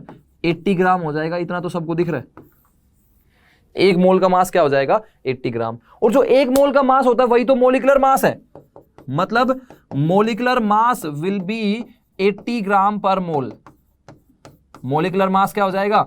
80 ग्राम पर मोल, या फिर मोलर मास क्या हो जाएगा 80 ग्राम पर मोल। अब जो गैस है वो है हमारी SOX, गैस कौन सी है SOX, और इसका मोलिकुलर मास 80 आना चाहिए। तो सल्फर का होता है 32, ऑक्सीजन का होता है 16, तो इक्वेशन क्या बन जाएगी 32 इंटू 1, ऑक्सीजन का 16 into X, and that should be equal to 80। तो ये हो गया 32 प्लस 16x बराबर 80, तो 16x will be 80 minus 32 which is 48, तो x की वैल्यू 3 आ गई। मतलब गैस हमारी कौन सी होगी SO3 gas, sulphur trioxide. SO3 gas कौन सी हो जाएगी सल्फर ट्राईऑक्साइड। अच्छा मैंने आपको ना पहली पूछी थी यार, याद है क्या आपको, कौन सी पहली थी, कौन सी पहली थी, क्वेश्चन था, बताओ कौन सा क्वेश्चन था। वैसे ही एक और एग्जांपल करेंगे। एक गैस है N2OX, ठीक है, N2OX, और इसका वेपर डेंसिटी जो है वो 46 दिया हुआ है। अब तुम बोलोगे सर ये वेपर डेंसिटी क्या होता है, वेपर डेंसिटी क्या दिया हुआ है 46। देखो डेंसिटी एक अलग चीज है, वेपर डेंसिटी अलग है। वेपर डेंसिटी 46 दिया हुआ है, तो मतलब आपको ना ये वेपर डेंसिटी कभी कभी दिख सकता है, तो आपको कुछ दिमाग नहीं लगाना है। Vapour density is nothing but molecular mass of any gas, या molecular mass divided by 2। Molecular mass मतलब एक्चुअली लिखते तो ऐसे हैं, molecular mass of any substance या molecular mass of any gas divided by molecular mass of H2। अब molecular mass of H2 तो 2 होता है, तो मतलब वेपर डेंसिटी क्या हो गया मोलिकुलर मास डिवाइडेड बाई 2। इतनी सी बात है बस, मतलब कहीं पर वेपर डेंसिटी 46 दे दिया तो this will be molecular mass divided by 2। Vapour density 20 दे दिया तो that will be molecular mass divided by 2। So vapour density is molecular mass divided by 2, that as simple as that. Vapour density क्या होता है बोलो, molecular mass divided by 2 होता है, ठीक है। तो यहां पर वेपर डेंसिटी 46 दिया हुआ है, वेपर डेंसिटी क्या दिया हुआ है 46, तो वेपर डेंसिटी 46 है, that will be molecular mass divided by 2। तो यहां से मोलिकुलर मास सीधा सीधा कितना आ गया 46 इंटू 2, 92 आ गया। अच्छा वेपर डेंसिटी एक बात और याद रखना कि यूनिटलेस क्वांटिटी है, vapour density is unitless quantity. Molecular mass 92 आ गया। अब जो गैस हमने लिया हुआ है वो N2OX लिया हुआ है, N2OX, तो नाइट्रोजन के लिए 14, ऑक्सीजन के लिए 16, तो इक्वेशन क्या बनेगी नाइट्रोजन के लिए 14 इंटू 2, ऑक्सीजन के लिए 16 इंटू एक्स, तो ये 28 plus 16x is equal to 92। 16x is equal to 92 minus 28, 16x is equal to 64। यहां से x की वैल्यू 4 आ गई। x की वैल्यू कितनी आ गई बोलो 4 आ गई। तो मतलब एक्चुअली जो गैस है वो N2O4 बन जाएगी। गैस क्या बनेगी N2O4। ऐसे क्वेश्चंस भी देखने को मिल सकते हैं, ठीक है। तो वेपर डेंसिटी वाला कॉन्सेप्ट भी हो गया। वेपर डेंसिटी क्या होता है मोलिकुलर मास डिवाइडेड बाई 2 होता है, अंडरस्टूड। चलो बहुत बढ़िया। अब एक छोटा सा कॉन्सेप्ट मैं आपको और बता देता हूं, एक छोटा सा कॉन्सेप्ट और बता देता हूं, और वो छोटा सा कॉन्सेप्ट है अपना एसटीपी और एनटीपी का। एसटीपी और एनटीपी, ठीक है, ये भी आपको काफी बार देखने को मिलेगा, और फिर अपन लोग पूरा एक ओवरऑल डायग्राम देख लेंगे। एसटीपी होता है standard temperature and pressure. STP क्या होता है स्टैंडर्ड टेम्परेचर एंड प्रेशर। बहुत ज्यादा बार बहुत सारे चैप्टर्स में देखने को मिलेगा एसटीपी, कभी दे देंगे एनटीपी। तो एसटीपी का मतलब होता है स्टैंडर्ड टेम्परेचर एंड प्रेशर। तो यहां पर हम लोग टेम्परेचर क्या लेते हैं 0 डिग्री सेल्सियस, और प्रेशर क्या लेते हैं 1 atm। याद रखना स्टैंडर्ड टेम्परेचर एंड प्रेशर में टेम्परेचर क्या लेते हैं 0 डिग्री सेल्सियस, और प्रेशर क्या लेते हैं 1 atm। गैसेस की बात कर रहा हूं मैं। और ये एसटीपी पे हमें क्या देखने को मिलेगा कि वॉल्यूम ऑफ 1 मोल किसी भी गैस के लिए कितना आता है 22.4 लीटर आता है। इसका रीजन जो है ना वो एक्चुअली गैस या स्टेट चैप्टर में आएगा, तो मैं यहां पर नहीं बता रहा हूं। वैसे आइडियल गैस इक्वेशन लगा के आता है PV is equal to nRT, तो यहां पर हम लोग उस मुद्दे में नहीं जा रहे। बस आपको इतना सा याद रखना है कि अगर कोई भी कंटेनर में कोई गैस रखी हुई है और उस गैस का टेम्परेचर 0 डिग्री सेल्सियस और उसका प्रेशर 1 atm है, मतलब वो एसटीपी कंडीशंस पे रखी हुई है, तो एसटीपी कंडीशंस पे 1 मोल का वॉल्यूम 22.4 लीटर आएगा। As simple as that, as simple as that. कभी कभी ना एनटीपी लिख देते हैं। एनटीपी का मतलब होता है normal temperature and pressure, normal temperature and pressure. उसमें हम लोग टेम्परेचर लेते हैं 25 डिग्री सेल्सियस यानी कि 298 केल्विन, और प्रेशर कितना हो जाएगा 1 atm। और इन कंडीशंस में अगर कोई गैस एनटीपी पे रखी हुई है, वॉल्यूम ऑफ 1 मोल कितना आता है, हम लोग कैलकुलेशन से देखते हैं तो 24.4 लीटर आता है। वॉल्यूम ऑफ 1 मोल कितना आता है 24.4 लीटर। लेकिन आप बहुत सारे क्वेश्चंस में देखोगे कि कभी एसटीपी लिखा रहेगा, कभी एनटीपी लिखा रहेगा, लेकिन वॉल्यूम हमेशा ये 22.4 ही लेता है। वैसे एनटीपी पे 24.4 आता है, लेकिन क्वेश्चंस में, प्रॉब्लम्स में इन दोनों को अप्रोक्सीमेटली बराबर मान लेते हैं। तो 1 मोल का volume 22.4 litre, as simple as that. क्या हर कंडीशन पे 1 मोल का वॉल्यूम 22.4 लीटर होगा? नहीं, सिर्फ और सिर्फ एसटीपी पे, स्टैंडर्ड टेम्परेचर एंड प्रेशर पे, इतने टेम्परेचर और इतने प्रेशर पे 1 मोल का वॉल्यूम 22.4 लीटर आएगा। तो अब हर जगह पर मैं एसटीपी ही बात करूंगा, है ना, एट एसटीपी ही बात कर रहा हूं। एट एसटीपी वॉल्यूम ऑफ 1 मोल कितना आएगा बोलो 22.4 लीटर। अच्छा, तो वॉल्यूम ऑफ 2 मोल कितना आ जाएगा 2 इंटू 22.4 यानी कि 44.8 लीटर। अच्छा, बात एसटीपी पे ही कर रहे हैं, तो वॉल्यूम ऑफ n मोल्स कितना आ जाएगा, तो n से मल्टीप्लाई कर दोगे, n इंटू 22.4 लीटर। मतलब मुझे अगर वॉल्यूम फाइंड आउट करना है तो नंबर ऑफ मोल्स इंटू 22.4 कर दो। क्या हो जाएगा बोलो, यहां पर कर देता हूं, वॉल्यूम और वैल्यू किस में आएगी, लीटर में आएगी, is equal to number of moles into 22.4। तो यहां से नंबर ऑफ मोल्स कितने आ जाएंगे, जो भी वॉल्यूम होगा वैल्यू लीटर में पुट करनी है, डिवाइडेड बाई 22.4। क्या ये फॉर्मूला हमेशा वैलिड रहेगा? सिर्फ एसटीपी पे, क्वेश्चन में हमेशा एसटीपी ही दिया रहेगा। तो नंबर ऑफ मोल्स कितने आएंगे, वॉल्यूम डिवाइडेड बाई 22.4 लीटर। 22.4 है तो वॉल्यूम हमेशा लीटर में पुट करना पड़ेगा। ठीक है, एक एग्जाम्पल कर लेते हैं हम लोग। ठीक है, एक एग्जाम्पल कर लेते हैं, फिर एक ओवरऑल डायग्राम में बना दूंगा। एक एग्जाम्पल कर लेते हैं। 11.2 litre of a gas, 11.2 litre of a gas at STP. अच्छा, जो गैस है वो है SOX at STP occupies 32 gram. Find out x, find out x, ऐसा कुछ क्वेश्चन है। 11.2 litre of a gas at STP occupies 32 gram. हमें बताना है कि x क्या होगा। गैस कौन सी है, SOX, जैसे SO2, SO3, SO4 ऐसी कोई गैस है।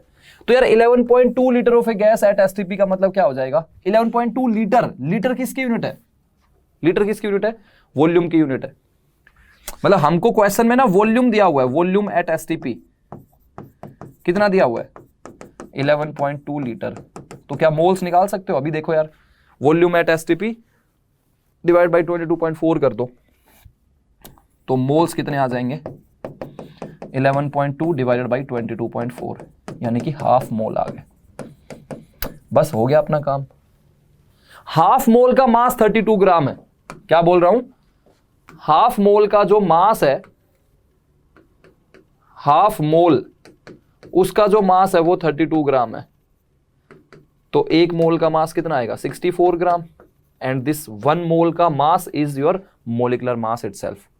1 मोल का मास 64 ग्राम, तो यहां से मोलिकुलर मास कितना आ जाएगा 64 ग्राम पर मोल। सही है, 64 ग्राम पर मोल।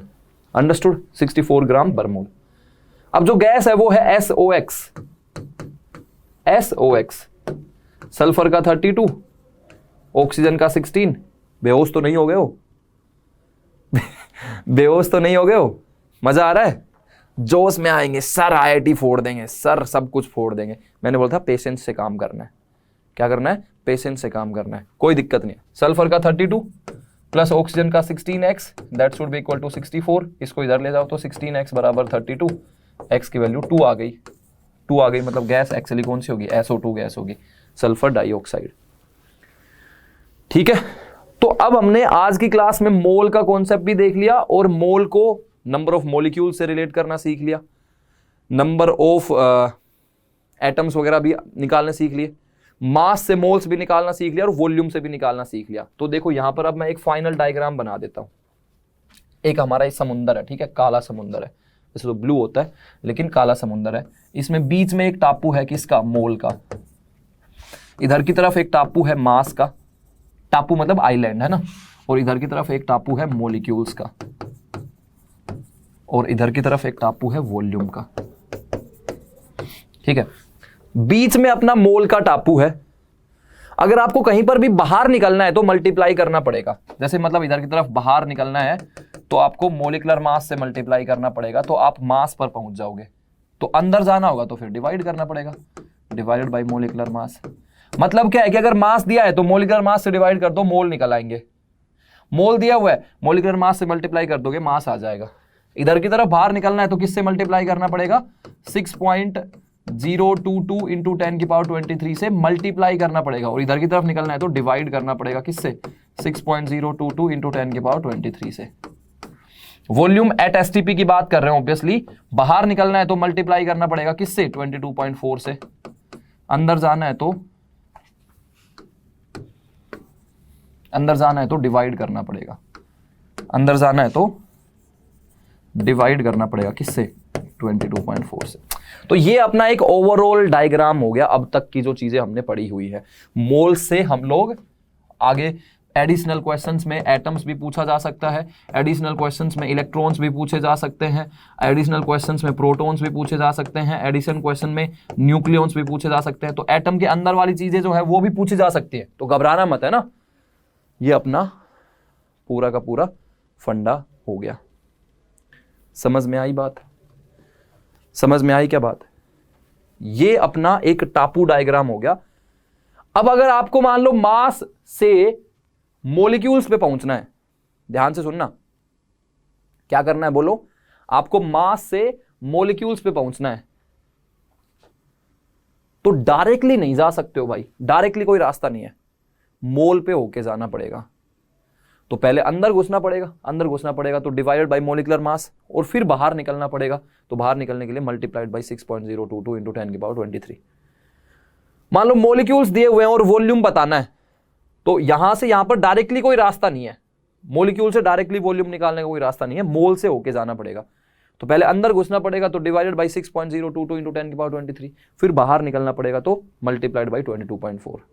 समझ रहे हो चीजें, नहीं समझ रहे हो, क्वेश्चंस करते हैं एक तो और ज्यादा समझ में आएगा। क्वेश्चंस करते हैं, ठीक है, एग्जांपल करते हैं। 5.6 cc of a gas at STP occupies 20 gram. Find out its vapor density. हमको इसकी वेपर डेंसिटी निकालनी है। वेपर डेंसिटी क्या होता है, अभी बताया था, vapour density is molecular mass by 2 and it is a unitless quantity. 5.6 cc of a gas at STP. अब ये 5.6, ये 20 ग्राम नहीं है यार, 20 मिलीग्राम है, ठीक है ना, 20 मिलीग्राम है, सुनना ध्यान से। 5.6 cc है, cc मतलब क्यूबिक सेंटीमीटर, देखो ध्यान से सुनना। 1 cc इज 1 क्यूबिक सेंटीमीटर, क्या होता है, क्यूबिक सेंटीमीटर, या फिर 1 cc is nothing but 1 centimetre cube, या फिर 1 ml, ये एक ही बात है। cc सेंटीमीटर क्यूब, ml, ये बातें एक ही है। तो हमको 5.6 cc लिखा हुआ है, मतलब वो एक्चुअली 5.6 ml है। वॉल्यूम कितना हो जाएगा, 5.6 ml, 5.6 ml। तो आप एक बात बताओ, 5.6 ml का जो मास है वो 20 मिलीग्राम है, मिलीग्राम। तो मैं ये नहीं बोल सकता हूं कि 1000 से मल्टीप्लाई कर दूंगा तो 5.6 लीटर का जो मास आएगा वो 20 ग्राम आएगा, बोलो हाँ या ना। मतलब कैलकुलेशन में क्यों अपने को फंसना है। 5.6 ml का जो मास है वो 20 मिलीग्राम है, तो यूनिटरी मेथड में इधर 1000 से मल्टीप्लाई कर देंगे तो ये 5.6 लीटर बन जाएगा, तो इधर भी 1000 से मल्टीप्लाई करना पड़ेगा तो ये 20 ग्राम बन जाएगा। मतलब 5.6 लीटर का जो मास आएगा वो 20 ग्राम आ जाएगा। अब 5.6 लीटर एट एसटीपी, तो मोल्स कितने हो जाएंगे यार। 5.6 लीटर मतलब कितना हो जाएगा, 5.6 डिवाइडेड बाई 22.4, एक्चुअली ये 1/4 मोल हो गए। क्यों 1/4 मोल हो गए, चेक करके देख लो। मतलब 1/4 मोल का मास 20 ग्राम है, तो एक मोल का मास कितना हो जाएगा 80 ग्राम, और एक मोल का जो मास होता है वही मोलिकुलर मास होता है, तो एक मोल का मास हो गया 80 ग्राम। तो क्या हमारा आंसर 80 ग्राम आ जाएगा। हमको फाइंड आउट क्या करना है, बोलो ना, फाइंड आउट क्या करना है। फाइंड आउट करना है हमको vapour density, and vapour density क्या होता है, molecular mass divided by 2। Vapour density क्या होता है,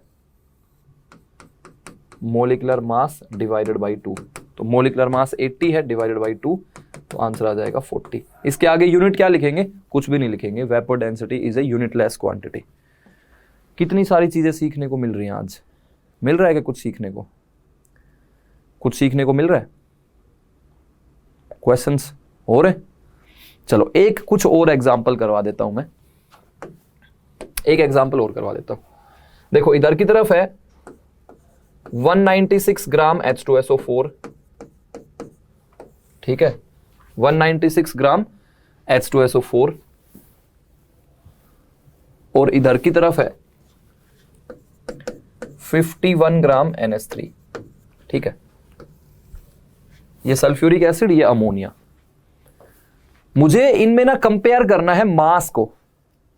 ये 196 ग्राम H2SO4 मतलब मास हो गया 196 ग्राम, ये 51 ग्राम अमोनिया मतलब मास हो गया 51 ग्राम, तो मास ऑब्वियसली इसमें ज्यादा होगा। अरे ये तो वही बात हो गई भाई, 1 किलो पत्थर में ज्यादा वजन होगा या 1 किलो रुई में ज्यादा वजन होगा, तो कुछ लोग ऐसे बोल देंगे पत्थर में ज्यादा होगा। 1 किलो है पत्थर, 1 किलो क्या है रुई, तो दोनों का मास तो 1 किलो ही है ना यार। रुई फीलिंग आ रही है कि हल्की होगी, लेकिन हल्की है तो बहुत बहुत ज्यादा रुई लगानी पड़ेगी तब जाके 1 किलो बन पाएगी। पत्थर तो इतना सा पत्थर ही 1 किलो हो जाएगा। सो 1 किलो पत्थर 1 किलो रुई इक्वलेंट मास है, सेम मास है। तो वैसे ही 196 ग्राम H2SO4 है, 51 ग्राम NH3 है, तो ऑब्वियसली इसका मास ज्यादा है। तो मतलब अगर मुझे मास कंपैरिजन करने के लिए बोल देगा तो सीधा सीधा आंसर आ जाएगा कि भाई इसका मास ज्यादा है। क्या मजाक कर रहे हो। फिर कभी कभी मुझे बोल देंगे कि यार मोल्स कंपेयर करके बताओ, मतलब किस में मोल्स ज्यादा है।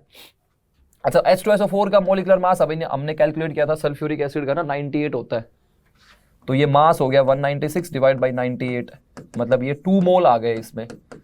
और अगर इधर की तरफ मोल्स कैलकुलेट करेंगे तो अमोनिया का हमने कैलकुलेट किया था 17 होता है, तो 51/17 यानी कि 3 मोल आ गए। अगर मुझे मोल कंपेयर करने के लिए बोले, क्वेश्चन में दे दिया कि भाई मेरे पास 196 ग्राम सल्फ्यूरिक एसिड है और इधर की तरफ 51 ग्राम अमोनिया है, तो मुझे बताओ कि कौन से वाले में मोल्स ज्यादा होंगे। तो इसमें 2 मोल आ रहे हैं, इसमें 3 मोल आ रहे हैं, तो ऑब्वियसली इसमें 3 मोल है, मतलब ज्यादा मोल है इसमें ज्यादा मोल है। दिख रहा है सभी को, इसमें ज्यादा मोल है। अच्छा भाई, तो अगर मोल कंपैरिजन करने बोलेगा तो इसमें ज्यादा है। अच्छा मोल अगर कंपैरिजन करना मैंने सीख लिया, तो मॉलिक्यूल्स कंपैरिजन करना भी तो एग्जैक्टली सेम ही चीज है भाई। मॉलिक्यूल्स निकालने के लिए हम लोग क्या करेंगे, एवोगैड्रो नंबर से मल्टीप्लाई करेंगे, 6.022 इंटू 10⁻23 से मल्टीप्लाई करेंगे। तो अगर इसमें मॉलिक्यूल्स देखोगे तो 2 इंटू Na आएगा, और इसमें मॉलिक्यूल्स देखोगे तो 3 इंटू Na आएगा। तो क्या मैं बोल सकता हूं कि मॉलिक्यूल्स भी इसमें ज्यादा होंगे। तो ये बात ध्यान रखना, जिसमें मोल्स ज्यादा उसी में मॉलिक्यूल्स ज्यादा, जिसमें मोल्स ज्यादा उसी में मॉलिक्यूल्स ज्यादा। इसमें मोल थे 2, इसमें मोल थे 3, तो इसमें मॉलिक्यूल्स हो जाएंगे 2Na, इसमें मॉलिक्यूल्स हो जाएंगे 3Na। इसमें मोल्स ज्यादा है तो इसमें मॉलिक्यूल्स भी ज्यादा आएंगे।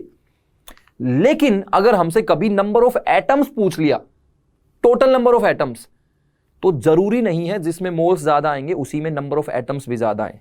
देखते हैं, मुझे क्या करना है, total number of atoms compare करना है। क्या करना है बोलो, total number of atoms compare करना है। अगर total number of atoms compare करेंगे तो क्या होगा बोलो भाई, total number of atoms compare करेंगे तो क्या होगा,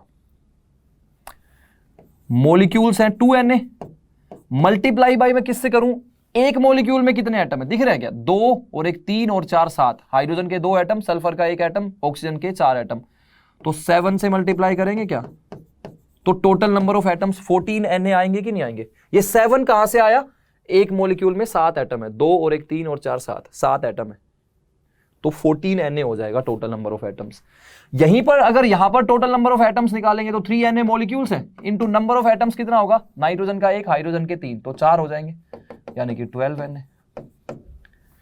इसमें एटम्स ज्यादा आ रहे हैं, इसमें 14Na, इसमें 12Na, नंबर ऑफ एटम्स इसमें ज्यादा आ रहे हैं, नंबर ऑफ मॉलिक्यूल्स इसमें ज्यादा आ रहे हैं, लेकिन नंबर ऑफ एटम्स इसमें ज्यादा, क्यों, क्योंकि इसका एक मॉलिक्यूल में बहुत सारे एटम से भरे पड़े हैं। समझ में आई बात। तो ऐसे क्वेश्चंस आपको बहुत देखने को मिलेंगे। कभी कभी क्वेश्चन में पूछेगा कि बताओ कौन से वाले केस में नंबर ऑफ मॉलिक्यूल्स ज्यादा है, कौन से वाले केस में नंबर ऑफ मॉलिक्यूल्स ज्यादा है, वहां पर तो मॉलिक्यूल्स ज्यादा देखने हैं तो मोल्स देख लो बस, जिसमें मोल्स ज्यादा उसमें मॉलिक्यूल्स ज्यादा, जिसमें मोल्स ज्यादा उसमें मॉलिक्यूल्स ज्यादा। लेकिन अगर मुझसे कभी नंबर ऑफ एटम्स पूछा तो नंबर ऑफ एटम्स के लिए भाई साहब आपको जो मोल आएंगे उसको Na से मल्टीप्लाई करना पड़ेगा। Na से मल्टीप्लाई करने की जरूरत नहीं है क्योंकि दोनों में Na से मल्टीप्लाई होगा, लेकिन एक मॉलिक्यूल में कितने एटम है उससे भी मल्टीप्लाई करना पड़ेगा, तब हमें पता चलेगा यार। चलो एक एग्जांपल और कर लेते हैं, एक एग्जांपल और कर लेते हैं, एक एग्जांपल और कर लेते हैं। 1 gram of O2, 1 gram atom of oxygen, 1 gram molecule of oxygen, 3 चीजें लिखी हुई है।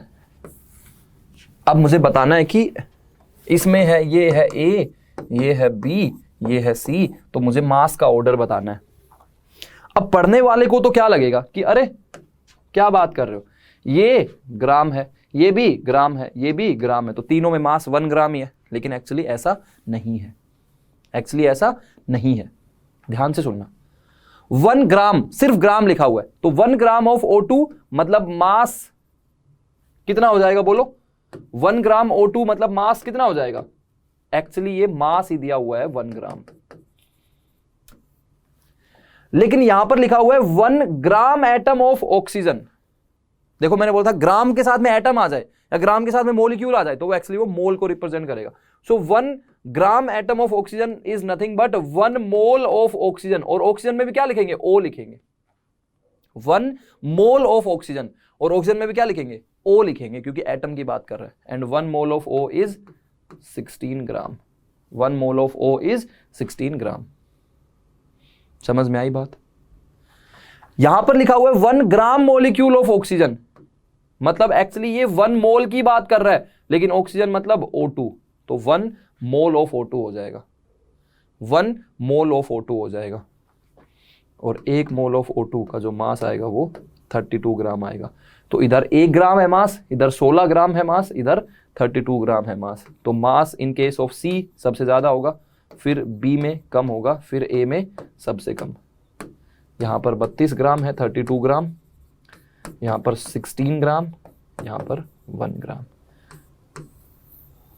Are you getting my point. दिखने में लग रहा है कि ये भी ग्राम है, ये भी ग्राम है, ये भी ग्राम है, एक ही ग्राम है, लेकिन एक्चुअली यहां पर तीनों में मास अलग अलग है क्योंकि वो मोल की बात कर रहा है। ठीक है, चलो एक क्वेश्चन और कर लेते हैं।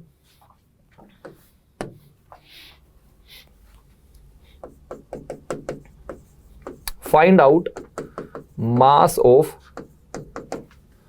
1 मोलिक्यूल ऑफ H2SO4। ठीक है, ऑप्शंस देखना, ऑप्शन ए है 98 ग्राम, ऑप्शन बी है 98/Na ग्राम, ऑप्शन सी है 98 AMU, और ऑप्शन डी है 98 into mass of proton. Find out mass of 1 molecule of H2SO4। अब ध्यान से सुनना यार, 1 मॉलिक्यूल ऑफ H2SO4 दिया हुआ है। H2SO4 का मॉलिक्यूलर मास कितना होता है? 98 AMU होता है। 98 ग्राम तो नहीं लिख सकते हो ना, एक मॉलिक्यूल का मास 98 ग्राम तो दूर दूर तक भूल जाओ, बहुत ही कम आने वाला है, तो 98 ग्राम तो नहीं आएगा यार, वो तो बहुत ही कम होगा, तो 98 ग्राम तो नहीं आएगा। मॉलिक्यूलर मास की यूनिट मैंने बताया था 98 AMU लिख सकते हो, बिल्कुल लिख सकते हैं। 98 U भी लिख सकते हो, याद हो तो 98 U यूनिफाइड मास, वो भी लिख सकते हैं। 98 ग्राम पर मोल भी लिख सकते हो, देखो ग्राम नहीं लिख सकते हो, 98 ग्राम पर मोल भी लिख सकते हो। 98 इंटू मास ऑफ प्रोटॉन भी लिख सकते हो, क्योंकि याद करो मैंने जो AMU बताया था वो मास ऑफ प्रोटॉन ही था, ये भी लिख सकते हो।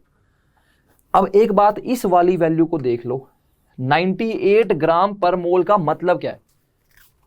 98 इंटू मास ऑफ प्रोटॉन ये लिख सकते हैं, डी आ सकता है। 98 AMU ये भी लिख सकते हैं, सी भी आ सकता है। क्या डी भी आ सकता है? एक बार चेक कर लेते हैं, डी भी आ सकता है क्या? चेक कर लेते हैं। तो ध्यान से सुनना, 98 ग्राम पर मोल मतलब एक मोल का जो मास है वो 98 ग्राम है, और एक मोल मतलब कितने मॉलिक्यूल्स बताना?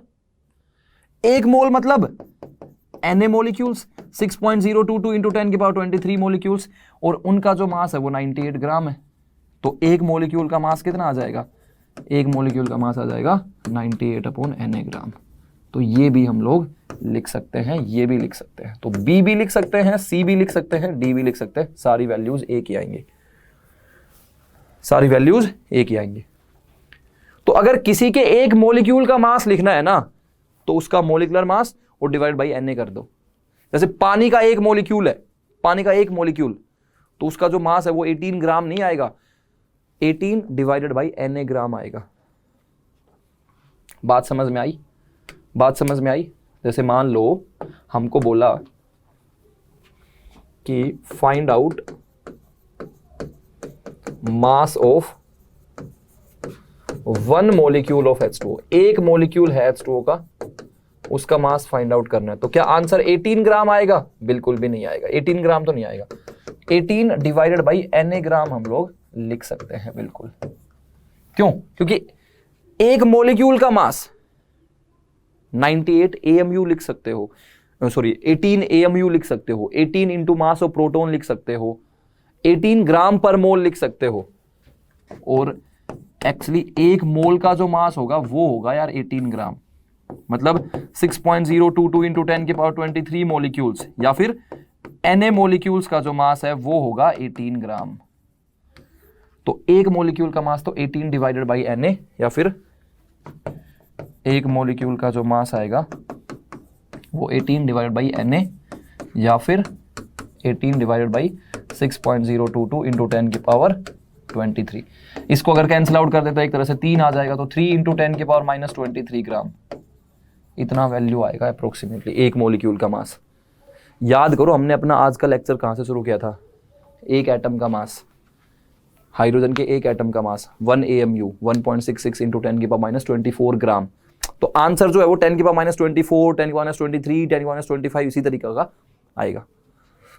ठीक है, तो यार मैं ना एक कुछ आपके लिए ना DPPs मैंने डिजाइन करी है, जो बेसिकली हम लोग लेक्चर्स जो कर रहे हैं तो उसके हिसाब से आप कुछ क्वेश्चंस कर पाओ प्रैक्टिस के लिए, तो मैंने कुछ DPPs यहां पर करी हैं। जैसे ये कुछ DPPs है, ठीक है, ये है, तो ये DPP1 है। इस DPP1 में कुछ क्वेश्चंस रहेंगे, ये आप इनके स्क्रीनशॉट ले लेना, इनको क्वेश्चंस या फिर वीडियो पॉज करके इनके क्वेश्चंस को सोल्व करने की कोशिश करना। तो ये अपना पहला क्वेश्चन है DPP1 का, मतलब DPP1 के ये क्वेश्चन है, आप पोज करके देख सकते हो, ये DPP1 ही है। तो DPP1 में अपने 7 क्वेश्चंस है, ठीक है, 7 क्वेश्चंस है। फिर DPP2 है, इसमें 7 क्वेश्चंस है, इनके भी आप इनको सोल्व कर सकते हो। फिर DPP3 है, उसमें 7 क्वेश्चंस है।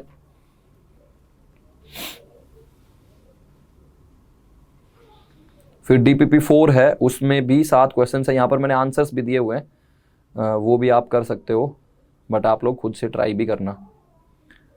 DPP4 हो गए, इसमें 6 क्वेश्चंस है। और ये DPP5 हो गई अपनी, इसमें 7 क्वेश्चंस है। ठीक है, तो ये कुछ डीपीपीज मैंने आपके लिए यहाँ पर लगाई है, आपको इनको सोल्व करना है। और आई होप कि आपको ये सेशन थोड़ा सा भारी तो है, लेकिन मतलब इसमें अपने को सारी चीजें करनी है यार, ठीक है। तो अब हम लोग मिलते हैं भाई फिर नेक्स्ट क्लास में। नेक्स्ट क्लास में मोस्ट प्रोबेबली मोल कॉन्सेप्ट जो है वो खत्म हो जाएगा, अगर नहीं तो उससे नेक्स्ट क्लास में हो जाएगा। तो ऐसे ही मैं कुछ क्वेश्चंस भी आपके लिए लेके आऊंगा। तो दोस्तों जुड़े रहिए, और अगर चैनल को सब्सक्राइब नहीं किया तो सब्सक्राइब कर दीजिए। मिलते हैं फिर नेक्स्ट वीडियो में। Thank you so much, take care.